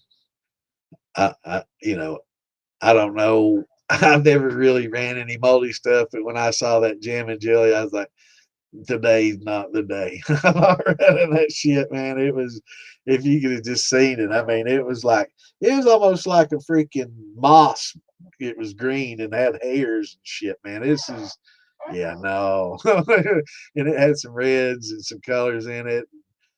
I just, I'm sure I could have ran it, and I'm sure it probably would have, the boiling, alcohol and all, it probably didn't have any pathogens or anything in it, but I'm not going to take the chance, really. That run had just jams and jellies that were going to go to the garbage anyway. I was just seeing what it'd do. I think Shua, Moonshine Shua, I've seen he did a video once before, and I'm like, I don't think that's going to work out very well, and I never heard back from him, so I assumed it didn't. So I thought, well, I'm going to give it a try too, just to see how it worked out. And I'd say his probably turned out about the same way. He never told me how it came out, so I'm sure it probably didn't come out good. But mine, I was just like, "Ooh, no way." Yeah, yeah. The lacto, you'll be able to tell, the difference in lactobacillus. Yeah, I'll jump on here and I can pull us up a picture of lactobacillus here for those that don't know.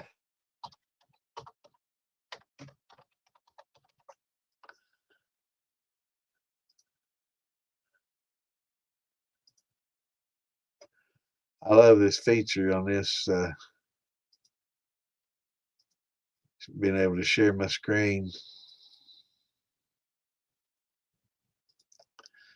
Okay. All righty. So, if y'all can see, okay, this is just the lacto. Let me get lacto in mash, because this is just the actual microscopic. This is if you take a microscope and view the lactobacillus. Let's go in mash here. There's lactobacillus acidophilus. But here's a perfect example of a lacto. This is a good little article I have. Intro into sour mashing. I'll have to come back to that. Urban artifact. Cool. Okay, well, I was just trying to find the damn picture here, but okay. But anyway, this picture here, if you can see, little white cottony tufts, they're like little bubbles with a milky white covering on the outside, and you can see the filaments. They call these filaments that are growing, and they're like little spider webs that interconnect all these. That is a very typical looking lactobacillus. This is another very typical lacto. This is probably one of the most common ones you'll see. You can see the little tufts, but it always got these little filaments interconnecting. You know, um, this is definitely what you're going to run into. Here's another good picture. This is a different lacto. This is a different strain here. You can tell the difference in it. Here's some dark. It's probably like maybe a rum that's got some lacto infections. You can tell it's a little bit darker, so it's more pronounced. But yeah, these are all typical, very typical looking lactos. This one's another dark one. This is a brew bag. So it's growing in the brew bag on the top of the brew bag. But yeah, these very typical. And here's some people that they're saving some of their lacto and saving in jars. That's what I was talking about. Saving jars. You can keep it in your fridge. This has a little yeast bed in the bottom, flocculence, trub, whatever you call it. Feeding it. That's kind of wild looking. I don't know about all that. Is it? That's sparging. That's like a beer thing. Yeah, these are all typical looking lactos. You'll know it when you see it, but not to be confused with some of the others. There's some, especially with corn grains. Uh, there's a lot of bad bacteria that you can get in corn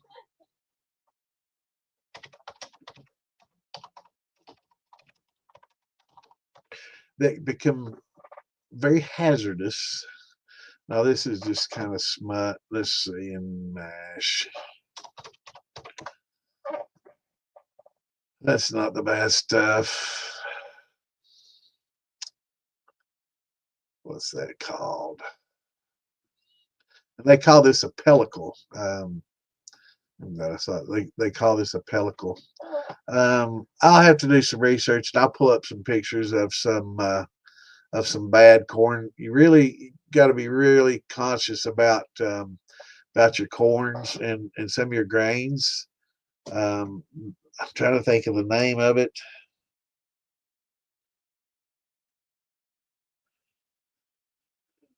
Getting old. But there's specific bacterias that grow in some of your corn and some of the molds in corns and stuff, and they can be toxic. They can actually kill you. So they can be pathogenic. So what's going on, Roy? So yeah, it's definitely not something that you uh, want to question. So if you're in doubt, pitch it out. When in doubt, pitch it out because it's just not worth it. It's definitely unless you're got a big 5,000 gallon vat going. That's when you call Firm Solutions and send them a little beaker test tube full and say, what have I got here? Is it safe? And they put it under the microscope. They identify it. Yeah, you're good. Something like that. Yeah, it's worth you know $300 or $400 lab fee just to have it quickly tested. But for us, nah, just pitch it. When in doubt, pitch it out. I agree. It definitely needs to be.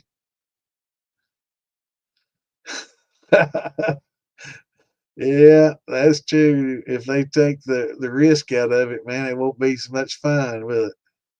Won't get that blood pumping every time you get it going. You start looking around.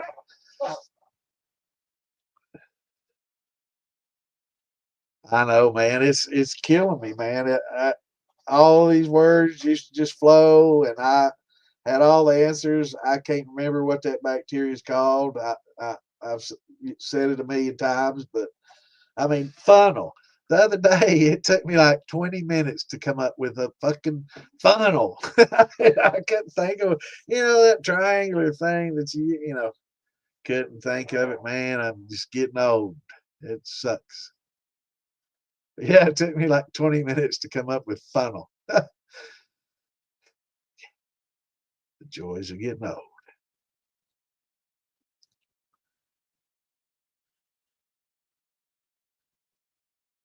Yeah, definitely with wines and stuff because of the aging, aging times, and so you have to be a lot cleaner. When you're making wines and stuff, you definitely want to use your airlocks and use your starter sand, uh, because I mean you're basically mashing for a year. You're fermenting for a year or more. So it's a lot different when you got a year-old mash versus a few week old, because lacto can ruin a good wine. Some people these days, I know it's new, but some people are putting lacto in wine and making something different. And I guess some people might like it, but for most of the fine wine drinkers, it's a big no.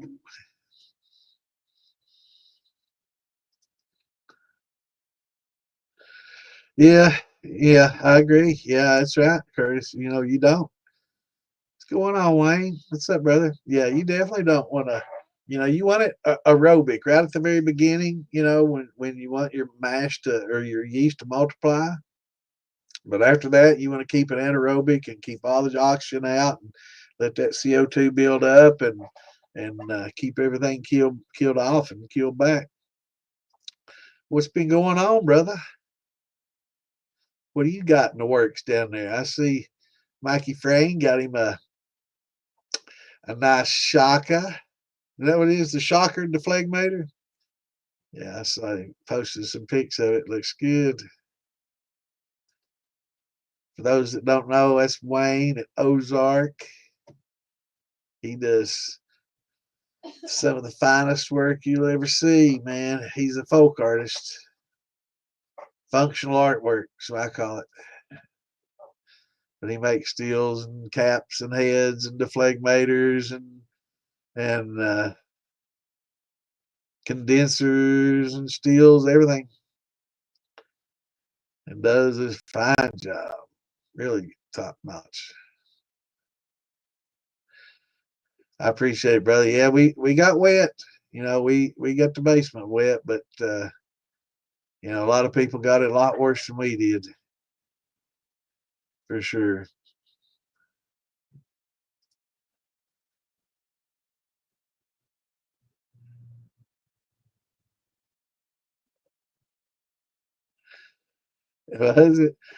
I've seen possums, man. I draw the line at possums. I ain't running a fucking bloated possum in.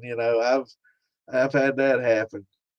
You don't want to open up and have a big old possum floating all bloated in there, drowned it and bloated in your mash. Yeah, it's no, not a good day when you see that.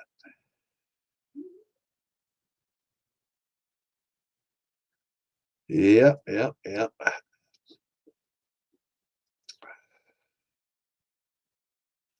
Are you talking about smut? Now I know that there's a smut that a lot of people like, corn smut. I'm not talking about that. That's actually edible. They say it's pretty good, the smut. But hell, you got me. I'm finding it damn. I can't stand it.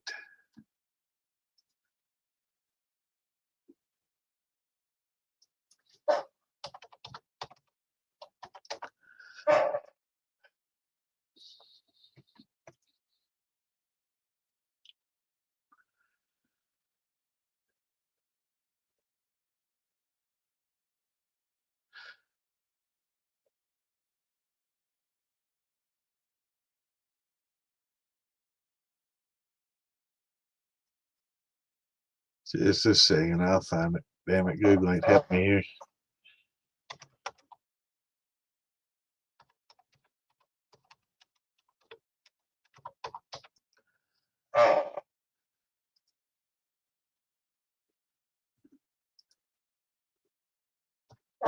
This is pathogenic. Let me type that. Pathogenic.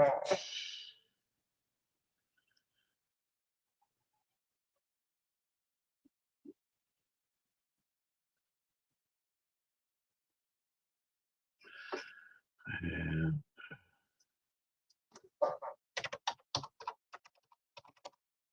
I'll find it. You just wait. I'll find it.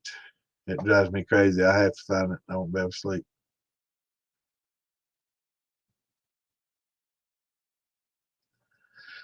As soon as I see it, I'll know it. I ain't seeing it yet.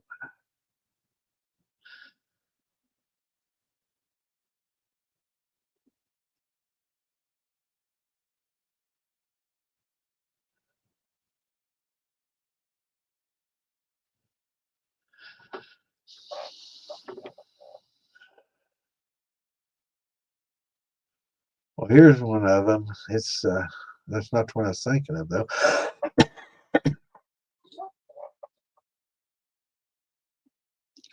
This is Clostridium butyrium, but that's just a organic acid, butyric acid. That's the one that smells like vomit. When your mash smells like vomit, that's not the pathogenic one though. Actually, you can let that go and it'll.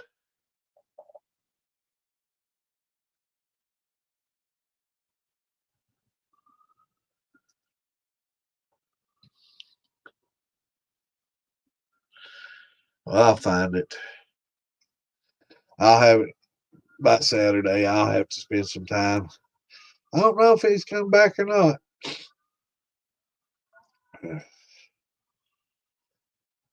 Hope so. Yes, it does.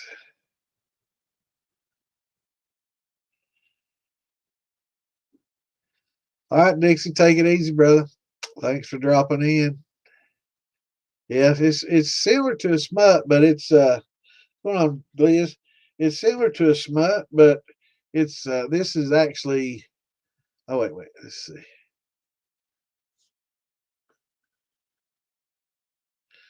Now this is a E. coli. It's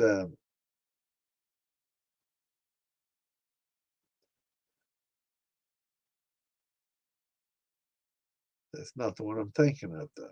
This is a different one. But I'll find it and share it with y'all Saturday.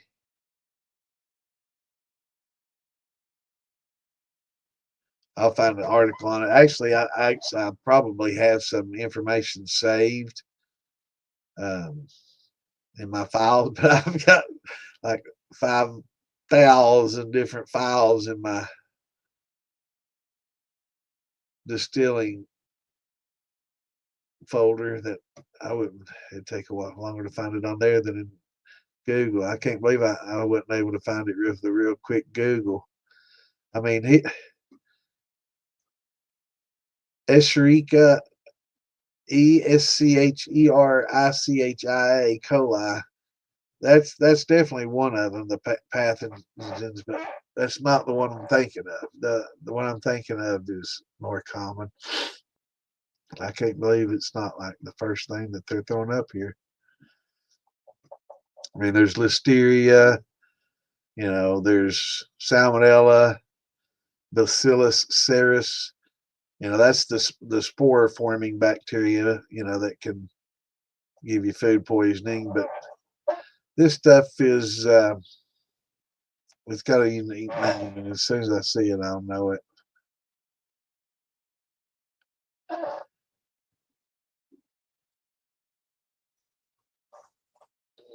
But anyway, let's get moving along. I'll fucking sit here and go crazy and spend hours looking for it. Black mold Mexican corn. All right, let's check it out.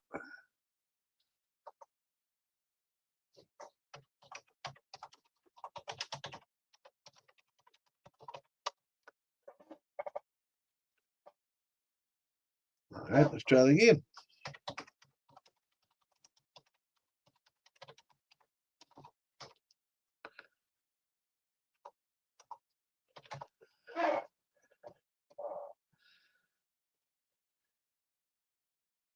I'm not even going to try to pronounce that. Huitlacoche. Huitlacoche. Huitlacoche.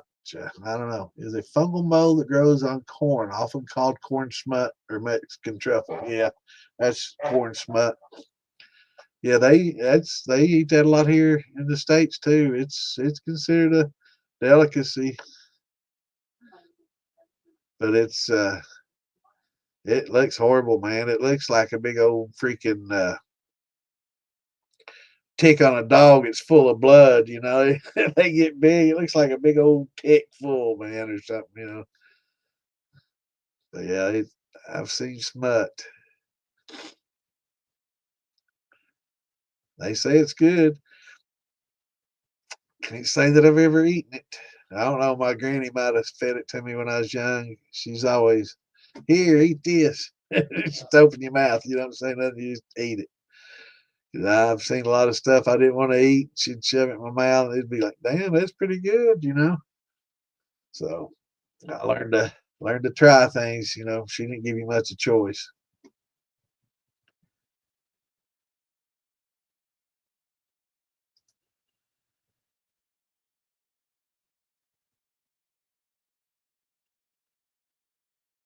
Yeah, it is. It's supposed to be delicacy. Jimmy Red, Ohio Blue, and some white hickory, my friend. Make you some red, white, blue corn. That's a great combination. Make you some wet red, white, blue. It's really good, man. You got to give it a shot. Or, you know, a good white corn. And I like it white hickory.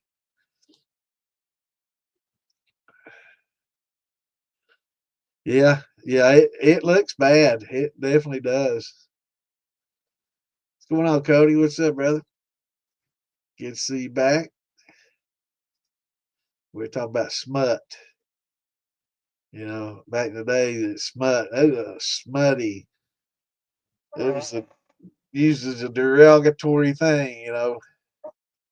Smut magazine. Smut was a bad thing. Smut. It was a kind of a catch-all term, I guess.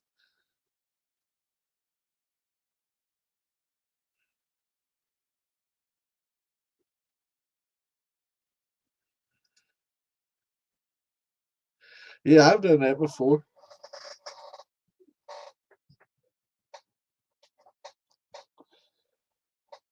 But yeah, that red, white, blue, it's a, yeah,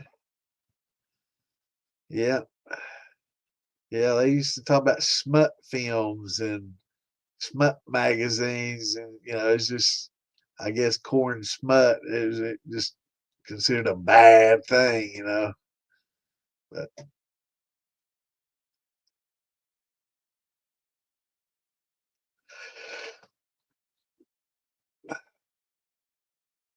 damn, awesome, man.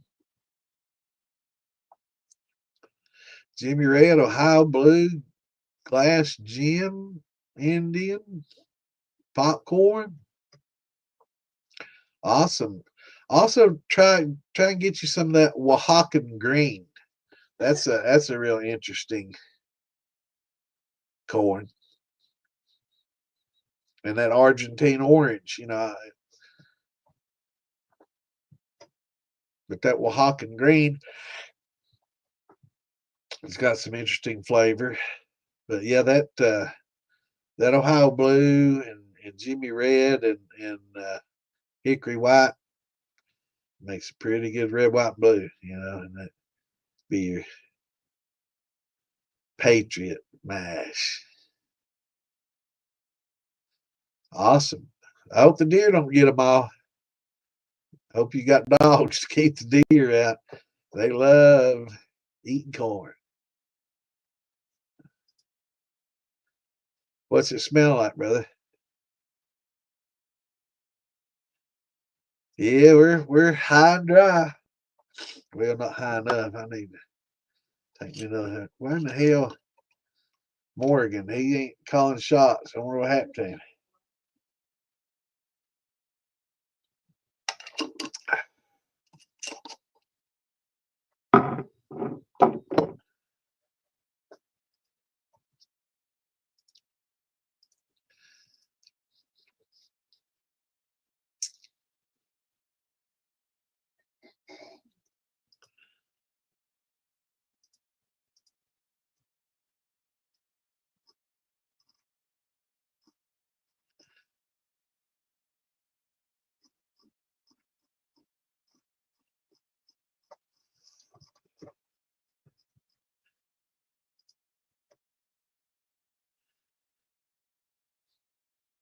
what's it?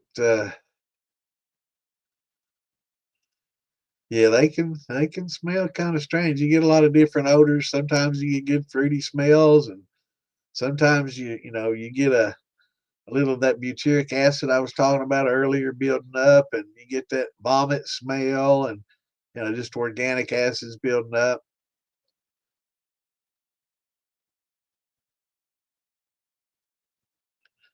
Oh, it'll be all right. That lid's just holding in the odors. It's not, airing out. But what's the smell? Can you describe it? I mean, is it just sweet smelling? Is it smell like vomit? Um, dirty feet? Yeah, that's typical. You'd be all right.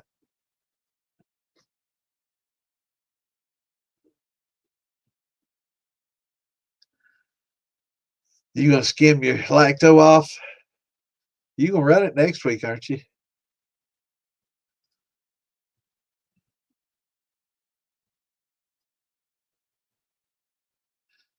Yeah, I agree with Clint. Just let it go. It'll be fine. Don't worry about those odors.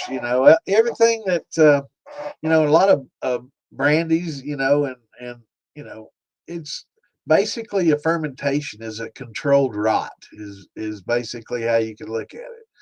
I mean, these fruits naturally, fall down on the ground. They've got these yeast in them, and they start decaying immediately, and the yeast start consuming the sugars of it, and they start breaking down, and these enzymes and yeast are breaking them down, and it's all just part of the rotting process, and so when you're fermenting, you're just basically, you know it's a controlled rot. So you're naturally going to get you're gonna naturally get some, off smells and weird, looks and things that get a little bit questionable looking, but yeah, it's fine.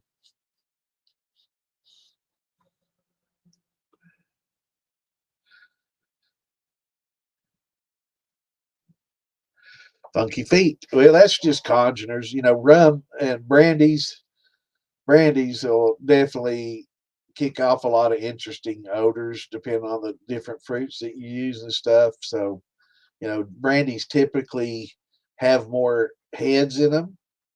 So, and interesting, oils and acids, organic acid buildups. You get, lactic acid, acetic acid, butyric acid. There's a whole host of organic acids that are building up, and yeah, the vomit, that's just a butyric. Dirty feet, probably another, organic acid. But with the vomit smell, what anytime you have a real strong vomit smell, it's best just to let that run its course. Don't run it while it's smelling really vomity. Let that it'll go through its stage, and then it'll mellow out, and wait until a lot of that vomit smell goes away, and it actually be kind of sweet. It'll add some sweetness to it once it runs its course, that butyric acid. But butyric acid is just another organic acid that we've got in our stomachs that break down food. It's a natural process in the fermentation. Um, it's always present. Sometimes, especially like in brandies, you'll get more than other times, but it's common in all. It'll happen in most all, except like sugar washes. You don't get it as much in sugar washes, but anytime you have a lot of organic matter in there, like grains or fruits and stuff like that, you're going to deal with these things. So it's not a big deal. Yeah, yeah, definitely save that lacto. Jar it up and save it. It definitely gives it a creamy, soft taste, and it's kind of a little bit like what oats do, kind of, but it's maybe a little creamier tasting flavor wise. Oats more soft and subtle. lacto, a little more creamy. What's going on, Marcel? What's up, brother? Got his 4th gin rum going. Added some sour mash. pH, what's your pH to? Gravity 1.1. That's pretty high. Down to, okay, 1.050. And slowed. Should finish off. pH now at 5.2. That's perfect. Yeah, just let her go.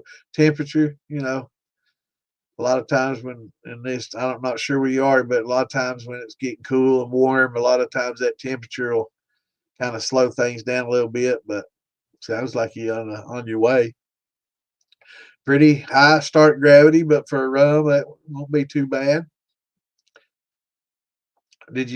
Are you adding back set, Marcel? Next time, maybe a little less back set. I just kind of use back set to help keep it sour and to adjust pH down from the water and sugar that you're adding. Put back set in that to get the pH down to 5.3 or 5.2 where you want it, and then use it for that.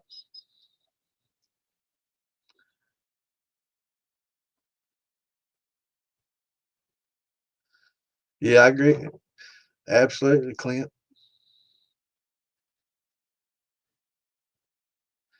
You too. Oh, Clint's been doing this a little while, can't you?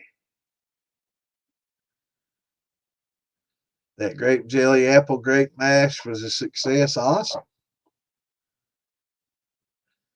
Delicious. Great. Definitely came through. Awesome, brother. Well, damn, you going to have to come to some of these festivals and bring a charter, man. You got me all intrigued. Got me all, got my mouth watering there, brother. I want to try some of this.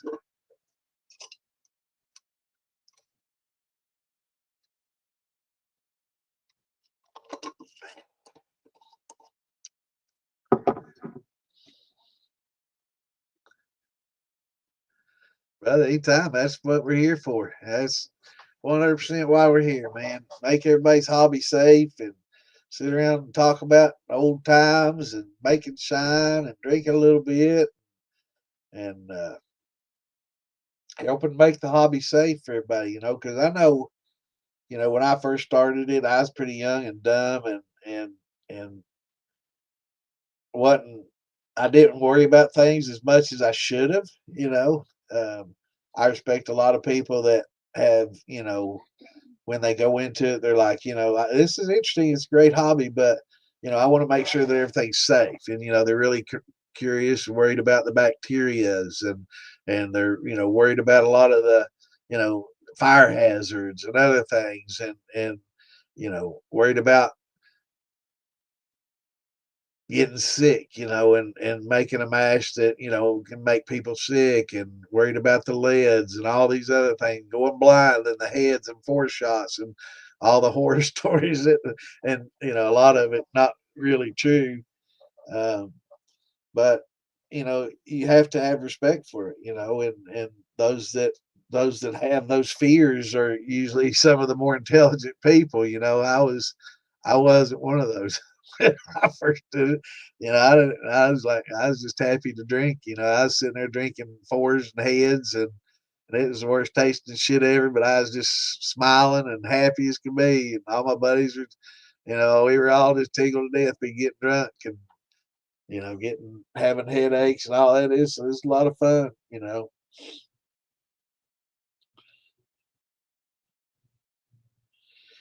Yep. Especially for your rums, you definitely, if you're doing the Dunder Pit and stuff, you definitely want to have some of the oyster shells I talk about. You can grind them up, you boil them, good, kill any bacteria, anything that's on them. First things first, because you can't depend on the place to do it. A lot of times it's used for chickens to supplement their calcium intake to make their shells hard, and a lot of times it's used in gardening. So a lot of times it doesn't get the sanitation probably that it needs. So I always boil mine, boil up a bunch, and you can break them up in smaller chunks. You don't want fines. The fines, I actually put those in a jug of water and let that kind of dissolve, because calcium carbonate does not readily dissolve in water. That's why you can't use it kind of like baking soda, just to dump a bunch of calcium carbonate in it and expect it to bubble up like baking soda and instantly change your pH. It don't. It'll actually float on top. It doesn't want to mix with the water well at all. And when you do, it just sinks, and it's really not bound with that water, and so if you get some of the powder at the bottom of your bag and mix it in your, gallon jugs over time, especially if it's got some acid in it, it'll leach and it'll eventually, mingle in with the water. But once you get them boiled, put them in a cheesecloth. You can just wrap you up a big old sack of cheesecloth and tighten a knot, and get you a pretty good chunk. It as the dunder pit, and as you add your back set and stuff in there to your dunder pit, it'll shoot that pH way down low. But you got the oyster shells there, and that acid will instantly start eating at that calcium carbonate. Just like pouring vinegar over. Yep, and yep, yes, sir. That's exactly what you want, Marcel. So when you pour that back set in there, it'll want to drop your pH down, way down, but it'll help keep your yeast alive by, that those shells will neutralize it. So it'll eat up those shells over time, and you can reuse them after you're done. Rinse them out good, and just throw it in your next smash. Or if you're using a dunder pit, just leave them in there. And you can keep adding them as you need them, as it eats them away. Just pull your bag out and fill it full and replenish it, and it'll definitely help keep things neutralized. They make a powder out there called Stable 5.2, and if you look on the jar, it's calcium carbonate. So you're gonna pay a bunch of money for a little jar of something that you can get a big old bag for $15 or whatever. And that's the way I buy it. It's good for your gardening. I use it in my tomatoes and my pepper plants and all that good stuff. So it's good to buy the big bags, and it's good to have in your soil. But yeah, it's getting about that time. I've got some pepper plants trying to germinate right now. They're not. I ain't seen any pop up. I guess I might have to put them in a bag and keep them a little bit warmer, and put them between some paper towels, and get those germinated, because I tried to put them in a little seed starter, and that's. Have you seen any of those pepper plants come up yet? She can't hear me. She got her headset on. But I had looked at it a day or two, but I haven't seen any pop up yet. But I like having me a little garden. 40 years ago, when you was a kid, well, you ain't too damn old then. I figured you was wise. I figured you was probably my age or better.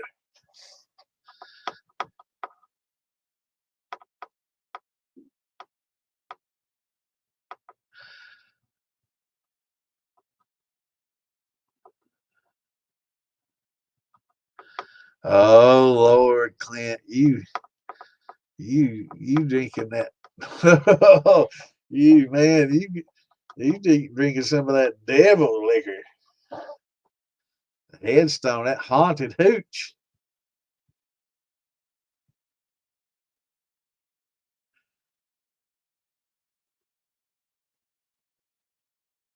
Yeah, you can use other stuff like pickling limes, lime, hydrated lime. Uh, there's lots of you baking soda is probably one of the worst things you can use to adjust your pH up with. It's got sodium in it, which the yeast don't like. So when you throw that baking soda in there, that yeast is stressing. It doesn't like it. It's like burning. It just hates it. And So it creates some off flavors, when you do that. Sometimes those off flavors can be good though. So you just never know. I guess it's worth experimenting, but more often than not, they're not that good. Yeah, that's what I'm using, Kimbo. Little trays, like 72. Got 72 slots, and it's got a little clear lid on it. Little starter seed starters. Yeah, I got one full of 72 pepper plants, man. I got poblanos. I've got jalapenos. I've got bananas and red bell peppers.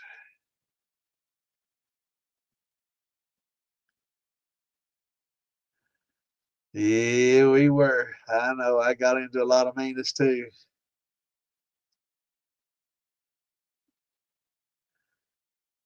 Peanuts. Where did peanuts come from here?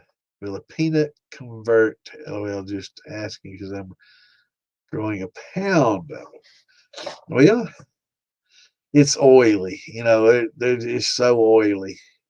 I reckon there's some starches in there that you could probably make you some peanut shine. I know Nick Kalo adds a little powder to his banana.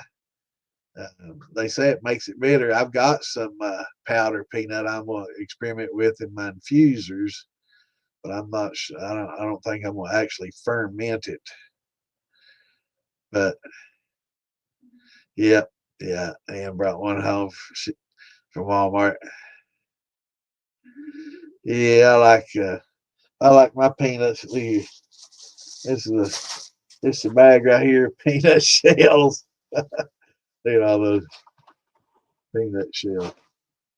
I like me some here.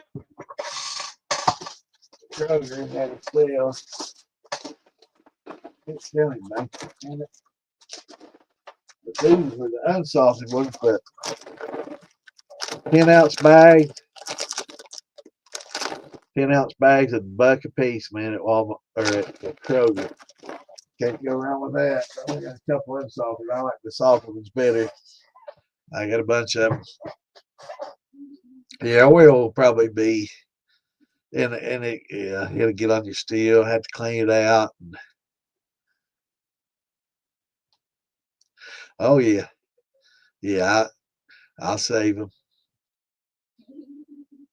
I got a big old compost pile. Some called throwing it over the fence. On the other side of the fence. That's where I got little woods behind the house, and everything goes over the fence right there. I got a big old pile. Everything goes in that same spot, and I got a big old pile.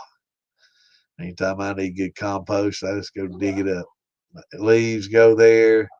Well, a lot of the leaves I'll spread all around the flower beds and stuff.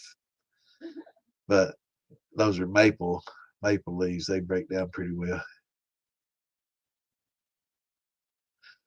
Yeah, I mean it's you could probably get some. Beans would probably be a little better though, a little less oily. But yeah, I mean there's starch in them for sure. But are you out here, David? Take it easy, my friend. Glad to see you in here. Hope you're taking care of yourself. Let me know when you get back into this groove. Anxious to see what you got going on next.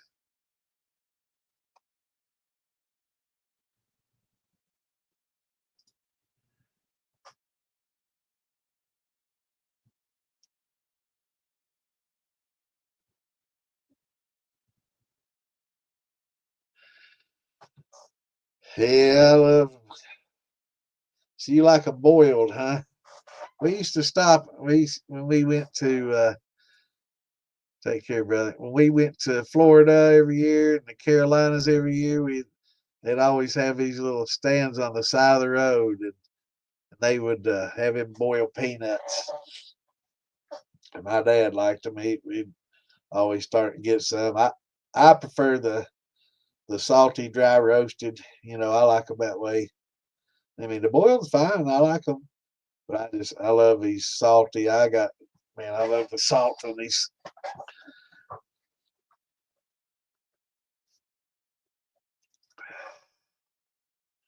Ergo, thank God. I just saw something here on the, on the other.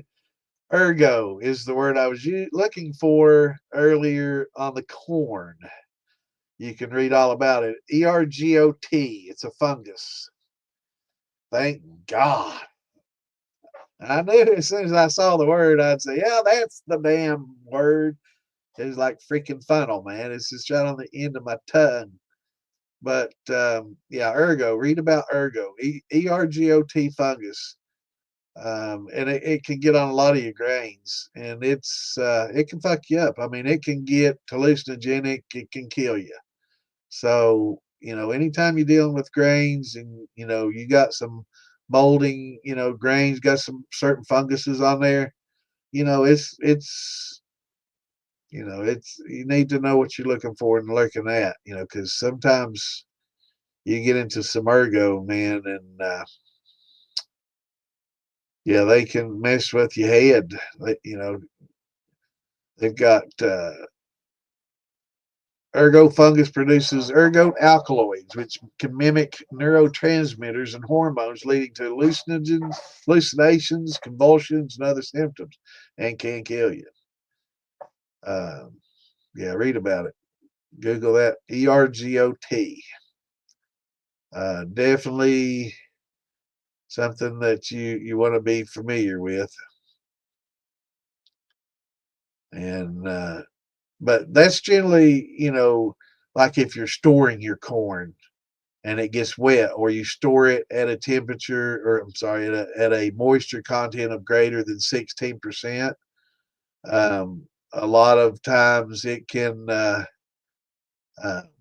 create this ergo, and it's bad.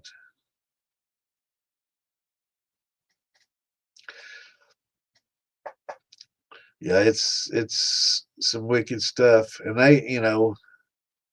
you can LSD, lysergic acid dithalamide, a potent hallucinogen, is a semi-synthetic ergo alkaloid. So, I mean, I'm telling you, ERGOT, ERGOT. Check it out. Yeah, yeah. That's. I couldn't think of that earlier, Clint. Oh, damn, it's driving me crazy. I'm glad I seen that.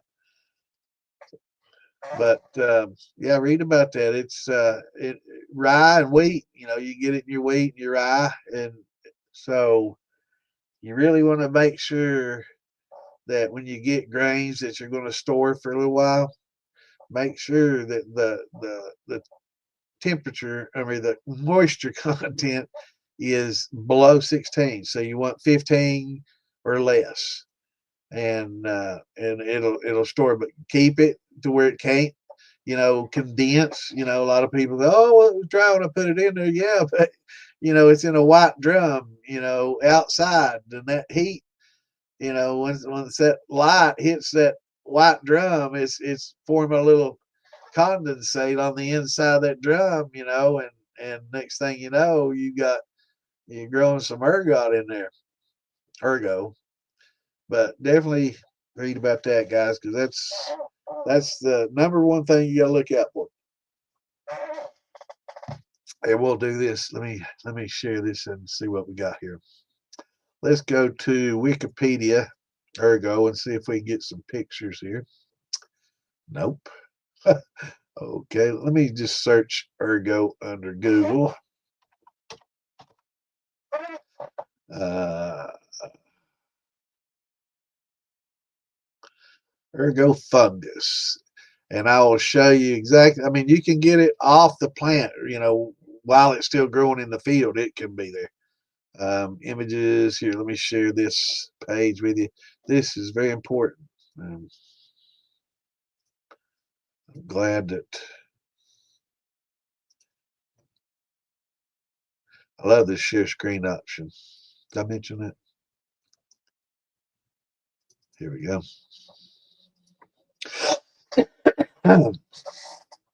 Can y'all see these okay?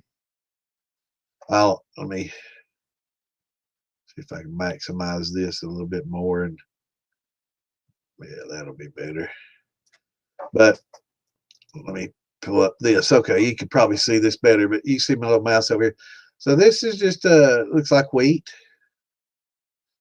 And you see this little black, just this little black growth here.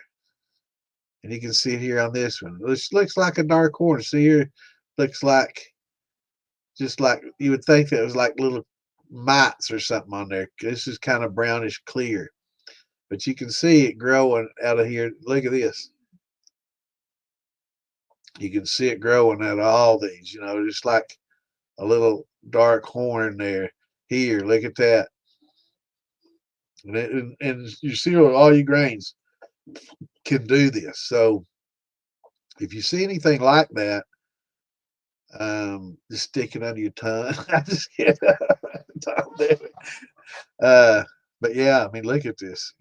It's, and it kind of is smutty looking. If you look at it, the right way. I mean, but here, look here. I would have thought that that was snail. A snail leaving some eggs or something behind. You need to know what you're looking at. When you're selecting your grains, but definitely you see that. Look at all that, man. That's killer shit right there. So anytime you see that little black coming out of your grains like that, whether it be your barley, wheat, rye, any of it, that's ergo, bro. And it can be a killer. And it all looks a lot alike. So it's, except for that little, snail egg looking shit. But usually it's kind of a black horn looking.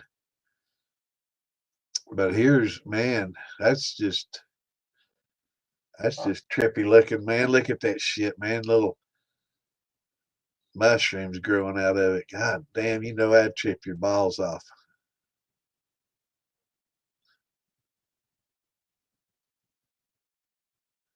Yeah, you see the fucking spirit world eating that kind of shit, man. But yeah, you can see it, in the grain here. It's usually, now that's the head of that little mushroom that was coming out of it. That's the head of the fungus. That right there is some tripidasia, man. And it can kill you. So it ain't like eating a mushroom. Don't try it. This shit can kill you dead, man. Or fry your brain, you don't come back. This is not the right kind of mushrooms or fungus to be eating for sure. I'm damn glad I found that. Ergo. I couldn't think of that damn word for love nor money. But yeah, this is different. I've not seen this before. I'm glad I looked at these pictures because I would have seen this and I would not have known that that was the beginnings of some ergo. You can see it's just like a little clear gel. It looks like snail eggs or some shit. But yeah, you definitely don't want to get in that. This right here can, just learning what you learned tonight can save your life. So here we are, saving lives and sharing the knowledge, because I think I've read somewhere that distilling doesn't remove all this either, that it can survive the distillation process. So yeah, you don't just, if you got grains with it, just pitch them out, get rid of them. But it can happen while it's still growing. All this is on there while the plant's still growing. So, and it can happen after, after it's picked and in the storage, they start growing out. So definitely that's unique. Kind of just small little bits of it growing out. But anytime you have these little mouse turd looking things coming out of your grains, be very aware of it. When you see this in your grains, when you see something like that in your grains, be very aware of it. Whoa, wait a minute, I didn't share that page. But like this over here, looks like this little dark rice. You can see your wheat, berries, and there's a little black mixed right amongst it. And these is so you definitely got to look out for it, man, in your grains and stuff, just like that. And you mixed in your grains, and some of you are like, wait a minute, I believe I've seen some of that in my barley before, you know. Those are wheat berries, huh? But yeah, it'll do it pretty much. Wheat, rye. I think wheat's pretty. Here's one on rye. But yeah, definitely learned something tonight, folks. So if you've never ever deal with any grains that have that, yeah, I bet you would, Kimbo. You might not come back. Yeah, yeah. Well, I mean, Richard, this can actually happen, I guess, on the plant uh, before it ever gets plucked, you know. So, and I'm not sure, I'm not 100% sure that this is moisture content related either. So, I've got to do more research. So, it may not, it may be, regardless of what moisture level, you know, if they're present, they can grow, you know, and I'm sure it has to have some moisture to grow those fungus. But yeah, I mean, if you get grains, you know, a bag of grains, and you know, you see this in there, you know, they're processing, you know, oh, this isn't showing anymore. You know, they're processing thousands of pounds of these grains, you know, and these little, you know, sometimes you look in there, you might say, oh, that's a mouse turd or something, because it looks like little mouse turds, you know. And except it's, you know, little pieces of grain, you can tell that it's grain. It's just gotten dark and blackened over. Hey, Lisa. Yep, definitely want to keep them dry, dark, dry place for sure.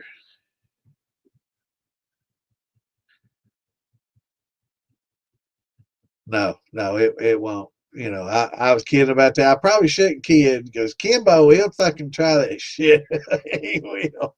Don't do it, bro. Because I'm serious. It's if you want to do that, get you some shrooms, microdose, and have fun with them, and you know, have you fun. But ergo is not a good trip, and it's you would never be able to dose it properly, you know. So yeah, stick to the.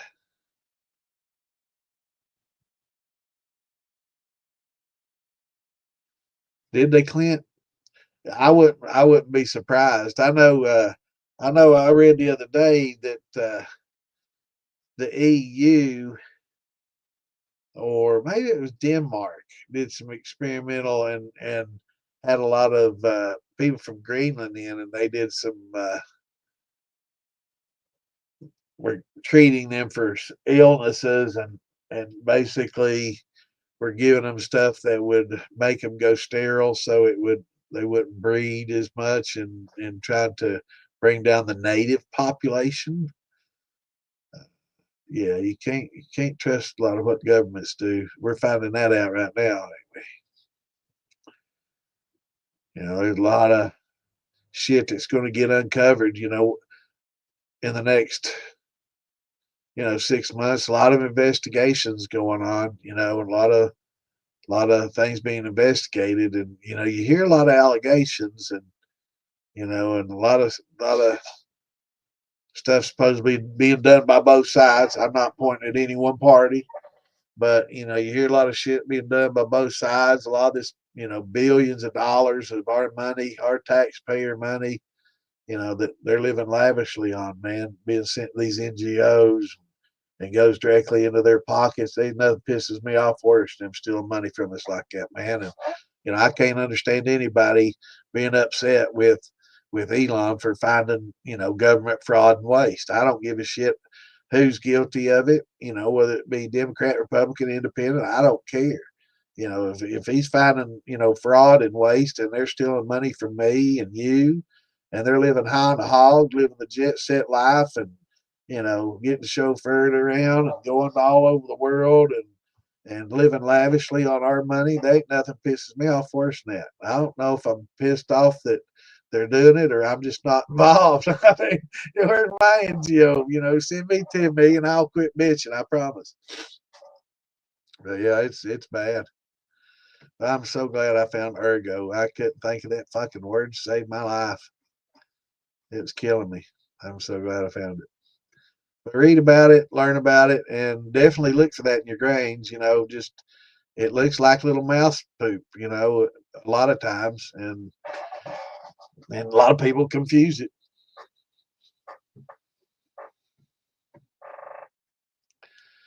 They said I've heard that I think back in the day of the Salem witches and stuff that they think a lot of people in Salem were tripping on ergo and killing people that they thought were witches just for any batshit crazy, you know, reason.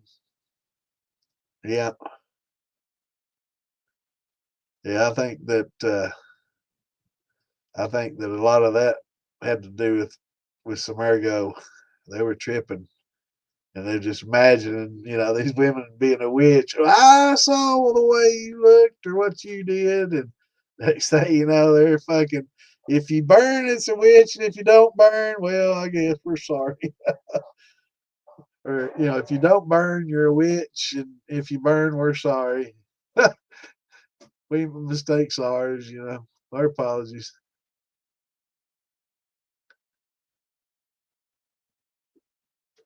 That's absolutely right. Sounds like Obama. You know, when he was and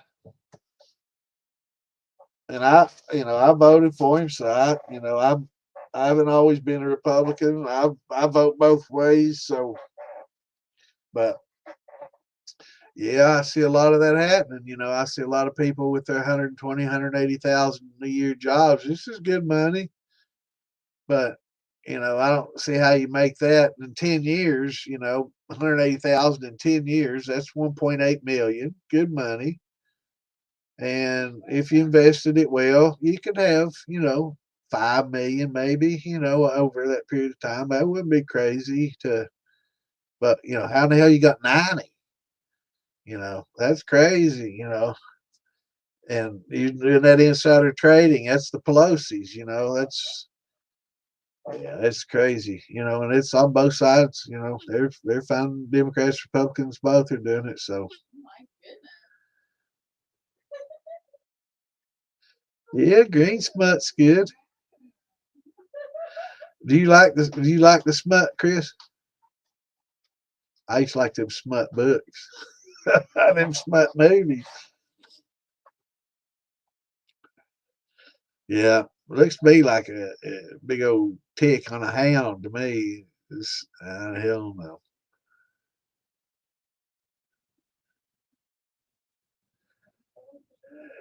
Well, yeah, I think they need to be behind bars. What's up, Mark? I guess Roger's doing his own podcast now.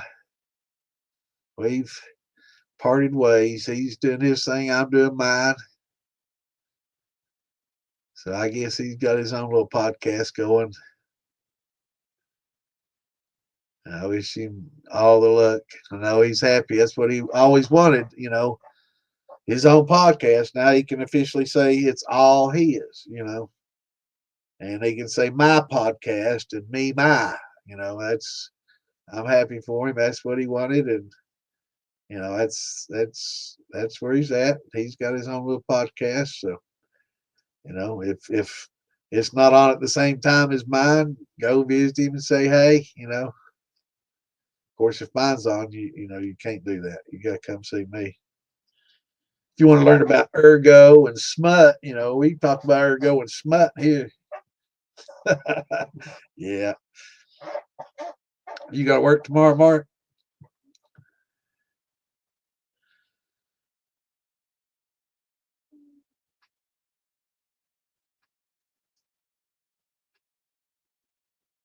What's going on, Jason? What's up, brother?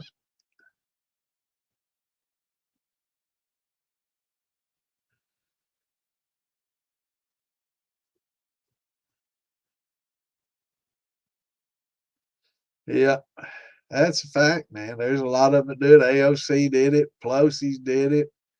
Oh, hell, you got to get up early.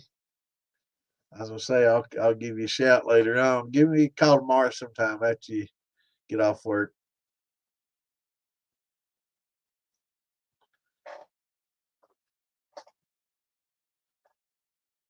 But yeah, we were just going over ergo.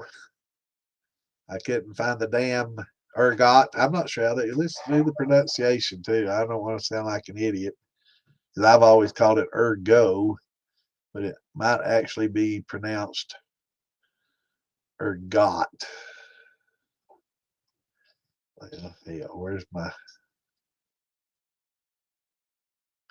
I thought it was like a French ergo. It's the T silent, but it might not be. How the hell? Ergo pronunciation.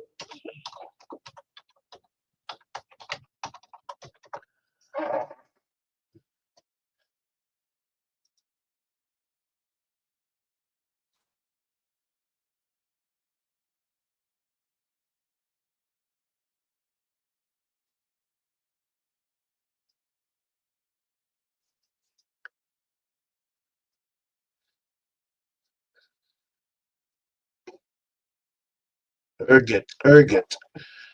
Well, I asked for the damn pronunciation. I get some British dude saying ergot. So I guess it's ergot. We're going with ergot. Ergot, ergo, ergot. Okay. Ergot. All right, brother. Take it easy, man.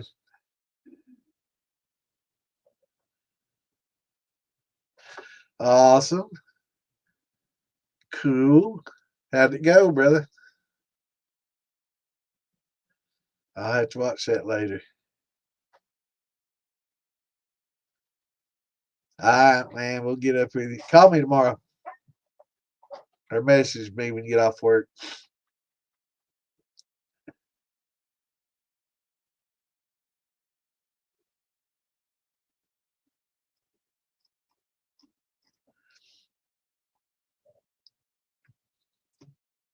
So ergot is how we're going to pronounce it. I always thought it was like ergo, like a French pronunciation. Ergot. Bad stuff, and definitely good to know. You definitely want to learn it and be able to see it in your grains. And it's pretty easy identified. It's not like some of these pellicles with all the colors and shit. This is something that you definitely would recognize. Oh, here's the thing about the Salem witch. Cool. Let me open it up. I'd heard about this. Could a fungus be behind the Salem witch trials? Mass hallucinations, paranoia, seizures, and body convulsions. From 1692 to 93, the town of Salem in Massachusetts Bay Colony tried approximately 200 people and for being witched, suspicious of working with the devil. Politics, fear, religion, superstition, social act have all been credited, but could have been ergot. Ergot.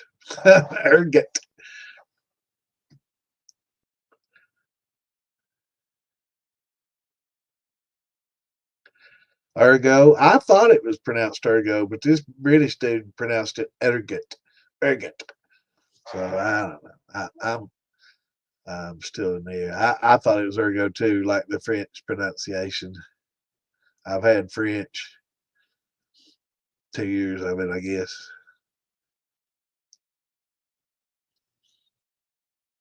But yeah, it's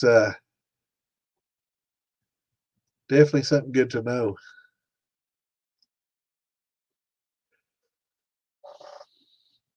Damn. Bad stuff. Night, brother.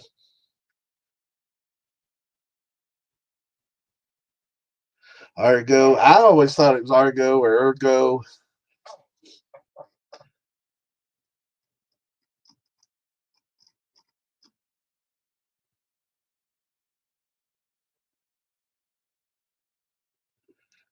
I don't know, man. I love Brits, but they kind of screwed up with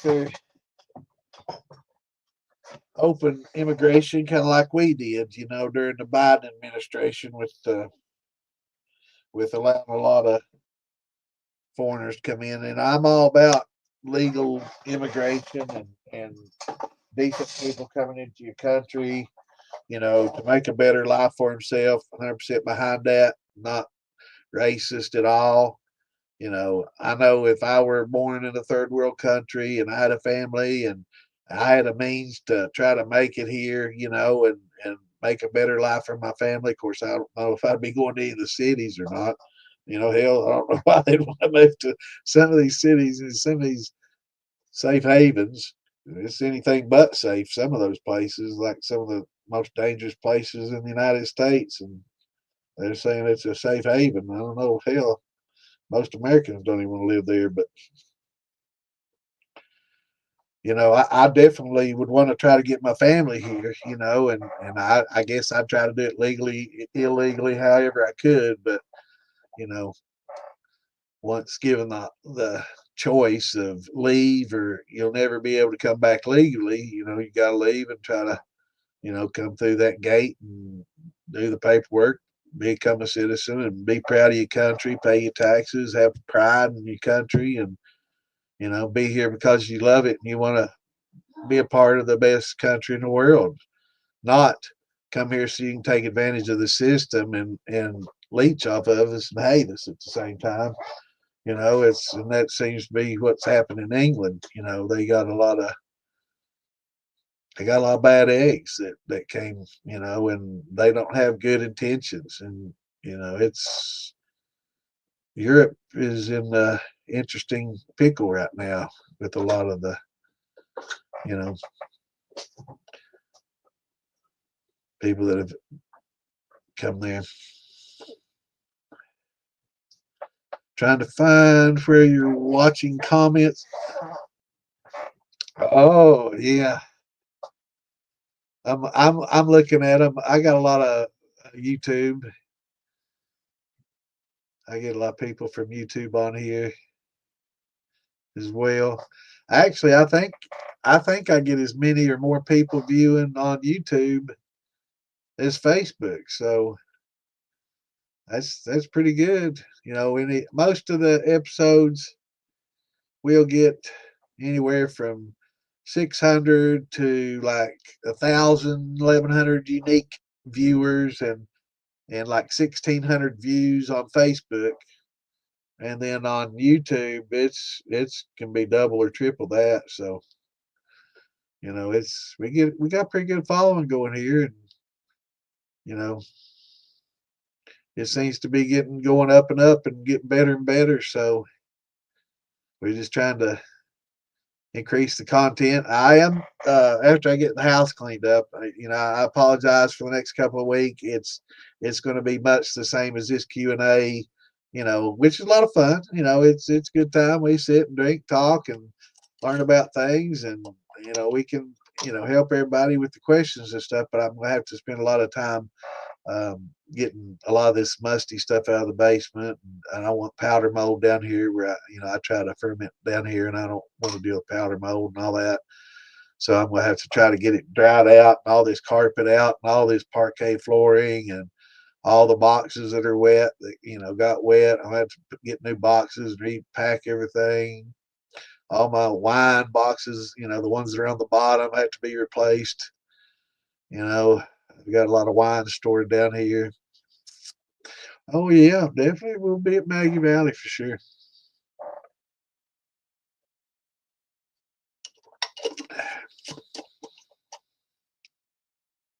Yeah, I don't either, Lisa. And I wish it was all to where everybody could see it.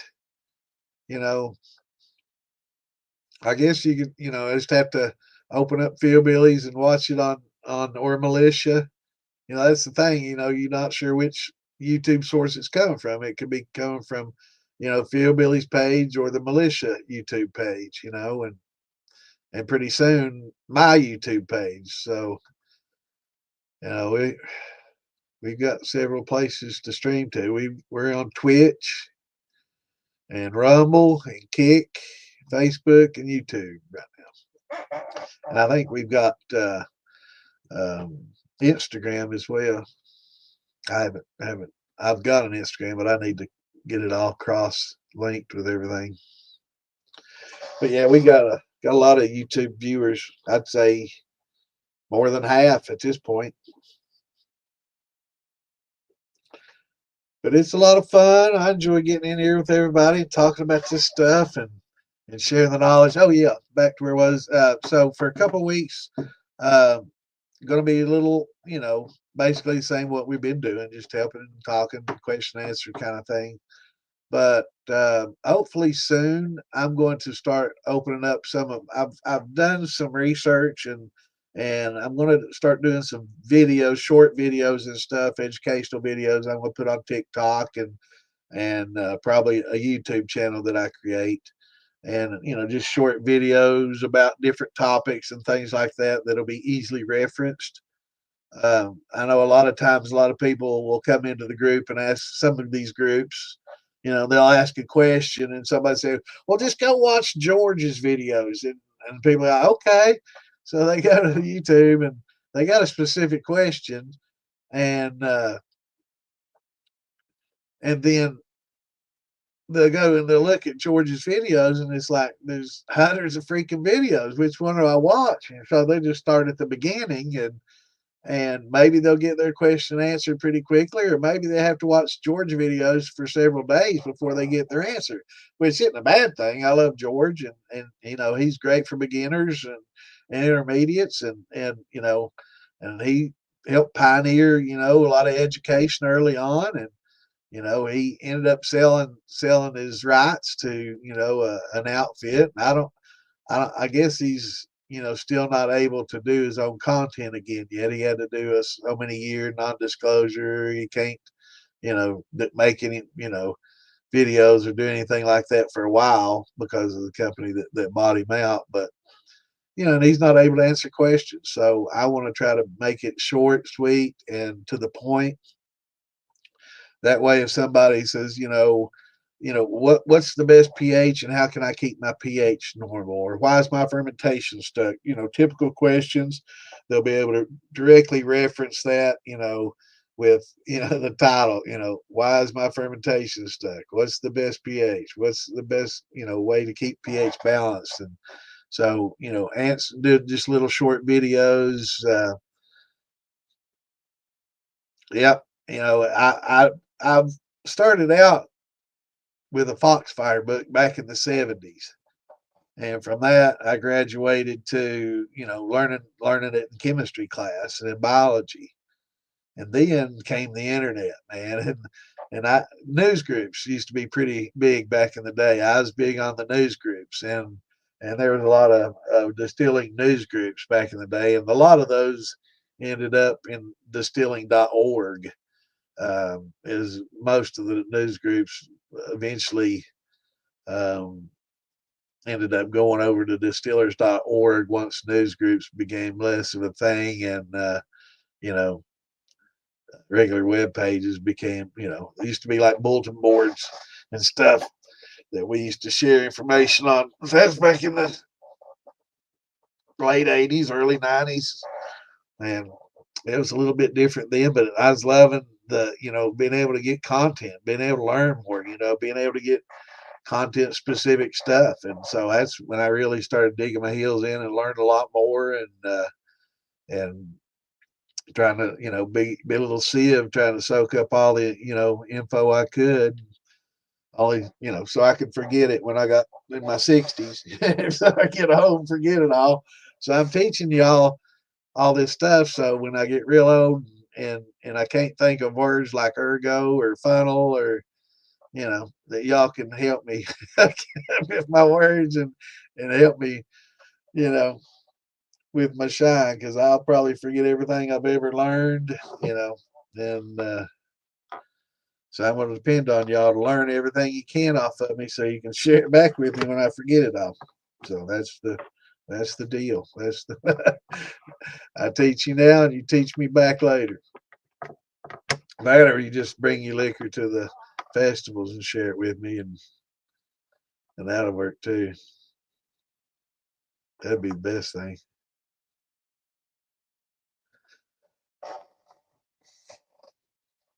So what you got going, Chris? You you ferment right now? Yeah, there's certain places I send people to. There's so much disinformation on there. You know, I I want to cover the basics. There are a lot of people that do a lot of basic stuff, but I am going to get into the more advanced stuff, and when I do, I'll probably be looking for somebody to help me. So if you're available and you have time, maybe we could get together on the Distilling 101 and do some video shorts and stuff like that, together and do a little content. Because I'm definitely, want somebody that's that sounds good. Definitely needing people more knowledgeable, to help, and especially in the groups and stuff. I know you're in there and you help a lot, and it's there's so much misinformation out there. It's great to see people that actually know and have good knowledge like you do, Clint. So I appreciate all the help you do, brother.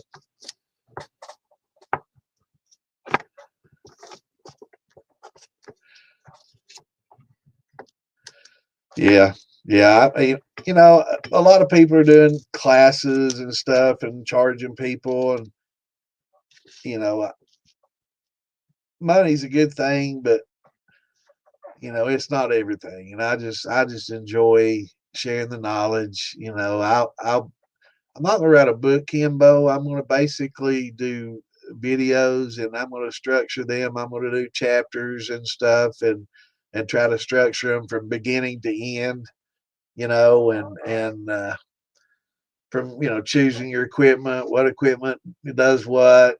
Go through all the equipment things, and then teach about winemaking. May need some help with somebody that's a really experienced beer maker, because I've not really made a lot of beers. I've done a lot of grain fermentations for whiskeys and stuff, but I've never really liked a beer or made a lot of beer for beer. I make a lot of wine. I'm really fairly knowledgeable about winemaking and all that, but may need somebody fairly knowledgeable about the beer making, to cover the beer categories and making beers and stouts and all that good stuff. So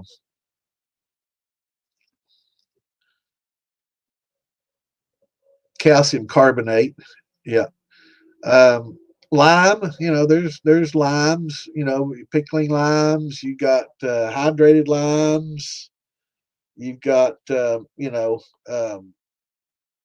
the best is just a calcium carbonate. There's you can, hell, if you wanted to, you can go out there and get you a handful of gravel, limestone, and grind it up, or just throw rocks in there, limestone. That it work. It's slow. You might want to clean them up a little bit, but it probably be a little slower to break down from the acid than the calcium carbonate. That calcium carbonate, it releases itself to acids pretty readily. But yeah, I mean, you could you can use lime. Same thing you use in your garden. Yeah. But calcium carbonate's probably, lime and stuff, might give some off flavors. Pickling limes and stuff might give you some off flavors.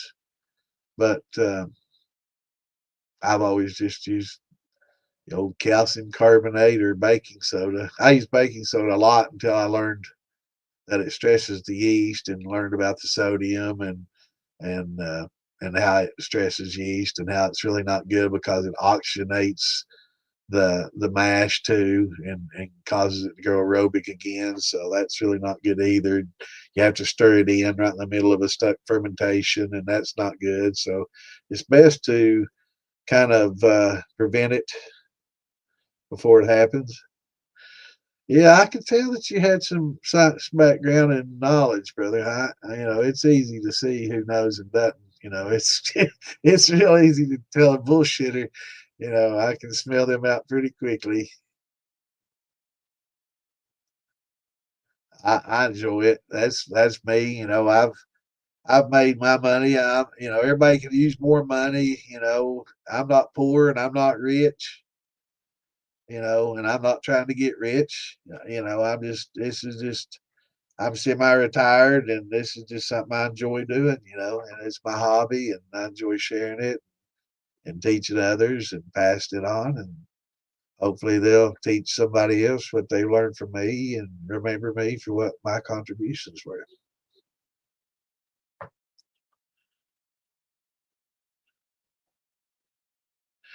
Oh no, man. So, are you a Florida fan?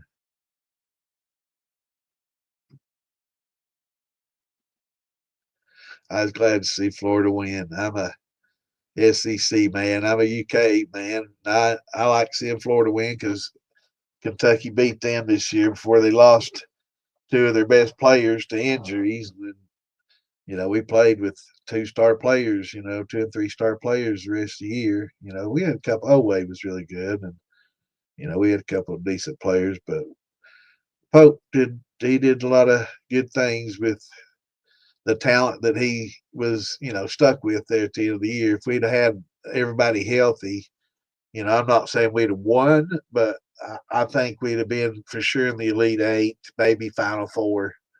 But we beat Florida. We beat Auburn. We beat Alabama. We beat a lot of some of the best teams. Beat Duke. We beat a lot of those number 1 seed teams. So we didn't play Houston though. But they looked like a really good team too. Houston did. They had a lot of talent. So did Florida, and there's a lot of good SEC teams this year, man. SEC was tough this year. Oh, I love seeing those blooming trees, man.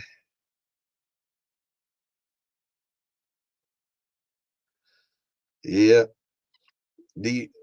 Curtis, you got any beehives?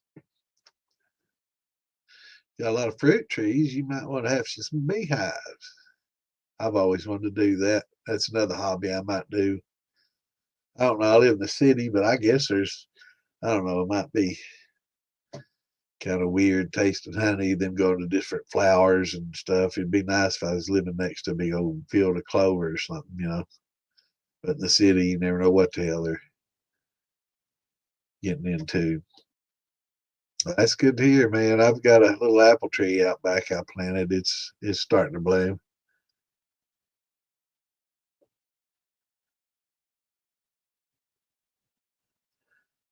Yeah, yep. Now you know to get you those oyster shells in there.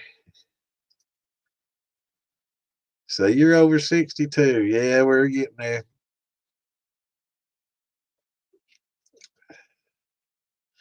Yep. I'm semi-retired. I think I'm gonna retire this year. I've appraised real estate for 35 years. Before that, I was in construction and building and remodeling and plumbing and wiring and, you know, basically a jack of all trades and built houses and stuff. I probably should have just stuck with building houses, but I got into real estate appraising. It was a nice, easy desk job, and it was good. It was till the government, kind of fucked it up like they do everything. But I can't complain. It was good. I don't think I'd recommend anybody to get into that. I think AI will eventually take that over. I think most of it'll be inspectors and AI in the future. But it was, I can't complain. It's been a good life. Awesome.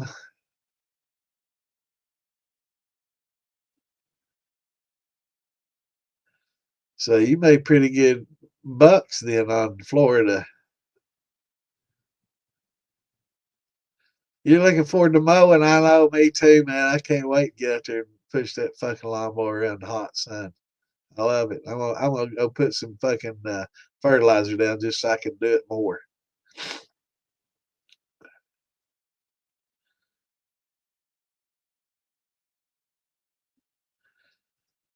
Now I tell you what you want to know what the best is called Lynn honey. And if you never heard of it, Google it. I mean, check the pronunciation or the spelling. But it comes from a tree called Lynne, I think, or Lyn. Let's see. Lynn honey. Oh, that's an author. Lyn tree. Lynn. I don't know.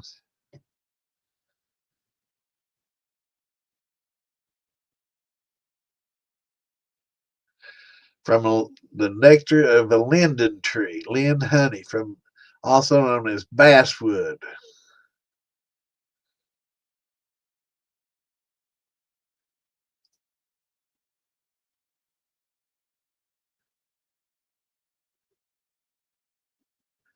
But they would have it back home. That was a fairly common thing back home at a certain time of year.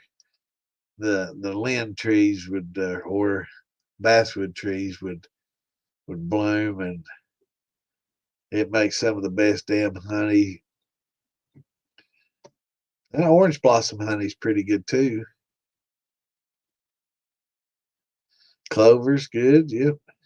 I don't know, that orange blossom honey is pretty damn good too, but that lind honey, it's expensive. It's like freaking gold, man. It's very expensive, and it's hard to get. You have to be in an area with a lot of those basswood trees or lind trees, whatever.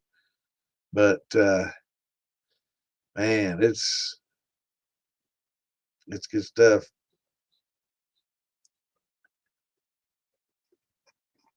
So good they made songs about it, named people after it. 2 acres.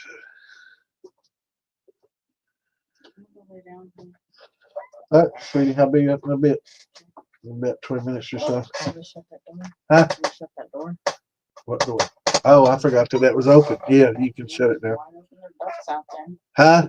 That's wide open and there are ducks out Oh, yeah, they've ducks. Come on in, won't you? there.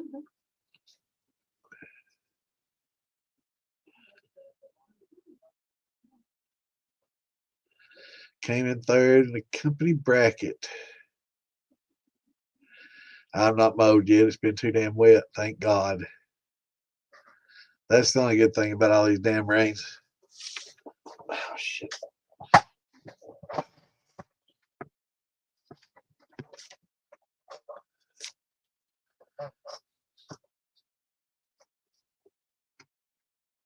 Let's see here.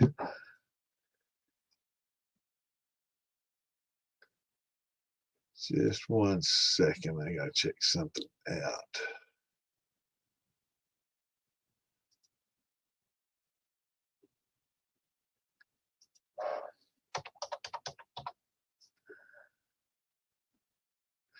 All right, Clint. I'm looking for you in the militia. I'm not seeing you. Are you on Facebook, Clint?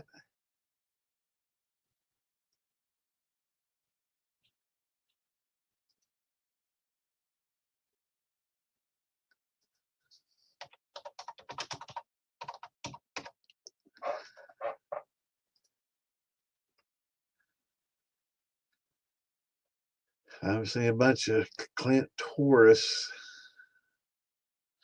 on Facebook. I'm not sure which is you.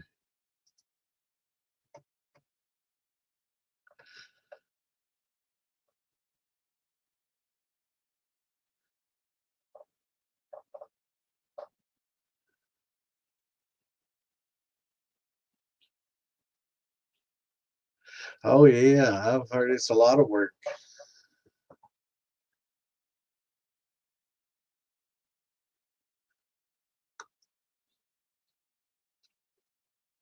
Are you on Facebook, brother?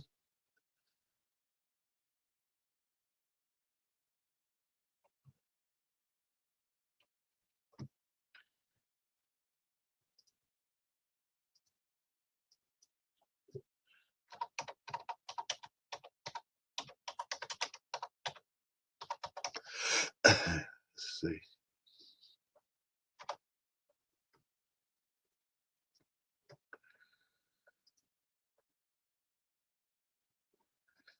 Yeah, make sure I'm spelling it right. I spelled it with an I. Let's see. All right.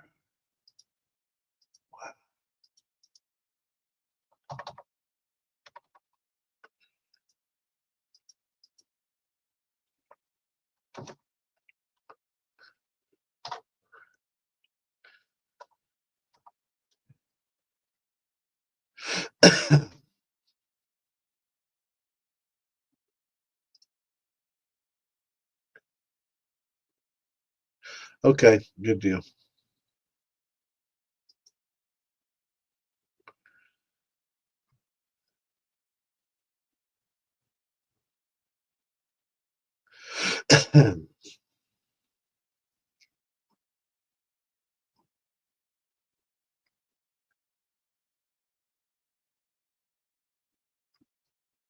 So you're not in the militia?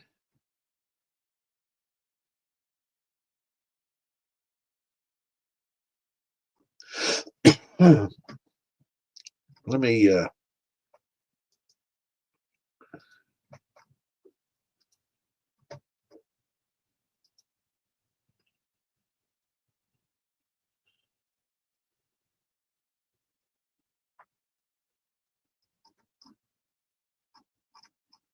so that's the count that you use. I don't even see the place to add friend.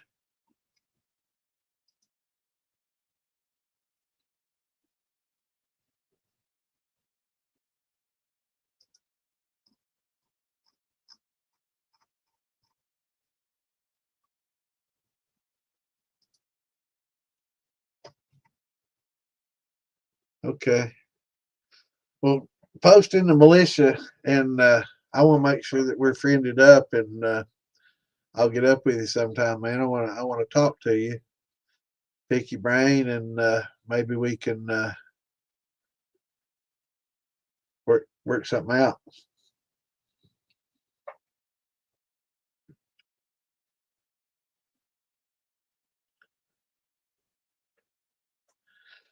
Well, Richard, I tell you, leftover corns.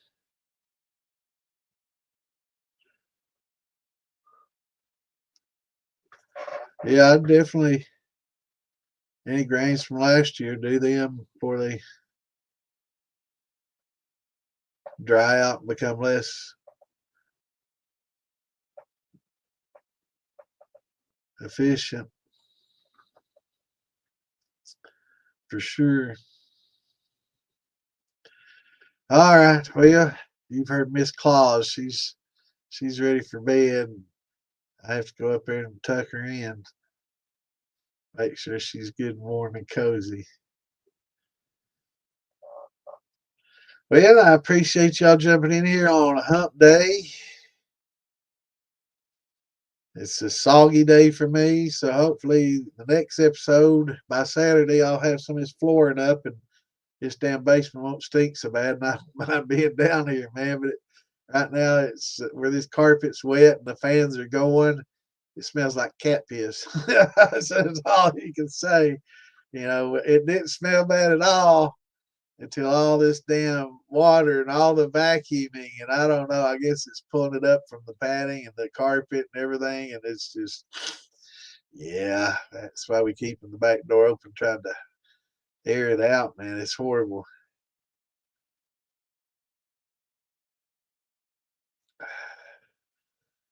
All right, so we met at Maggie, Clint.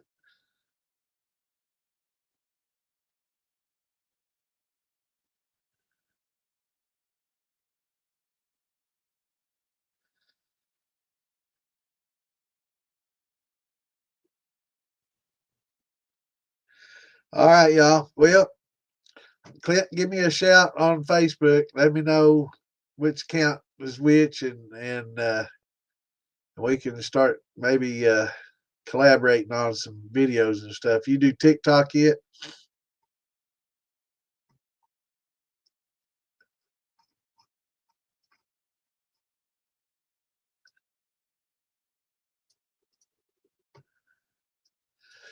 we'll have to get us together and do something. But anyway, y'all have a good one. Thanks for tuning in. Hit that like button before you go. If you're on YouTube, make sure you hit that subscribe button and hit those little smiley faces or the like buttons, and that helps us out a lot. It's free, easy to do, and it helps us out on our numbers and bringing in new people. So we will see you all Saturday. Well, Friday. We'll be on the shit show Friday, and then Saturday. I haven't done TikTok yet, but all right. I'm bad then. All right, brother. Well, hop on there Friday. All right, brother. Y'all take care. Peace out. And we'll see y'all Friday evening on the shit show. Have a great rest of your week, and we'll see y'all then. Sign on.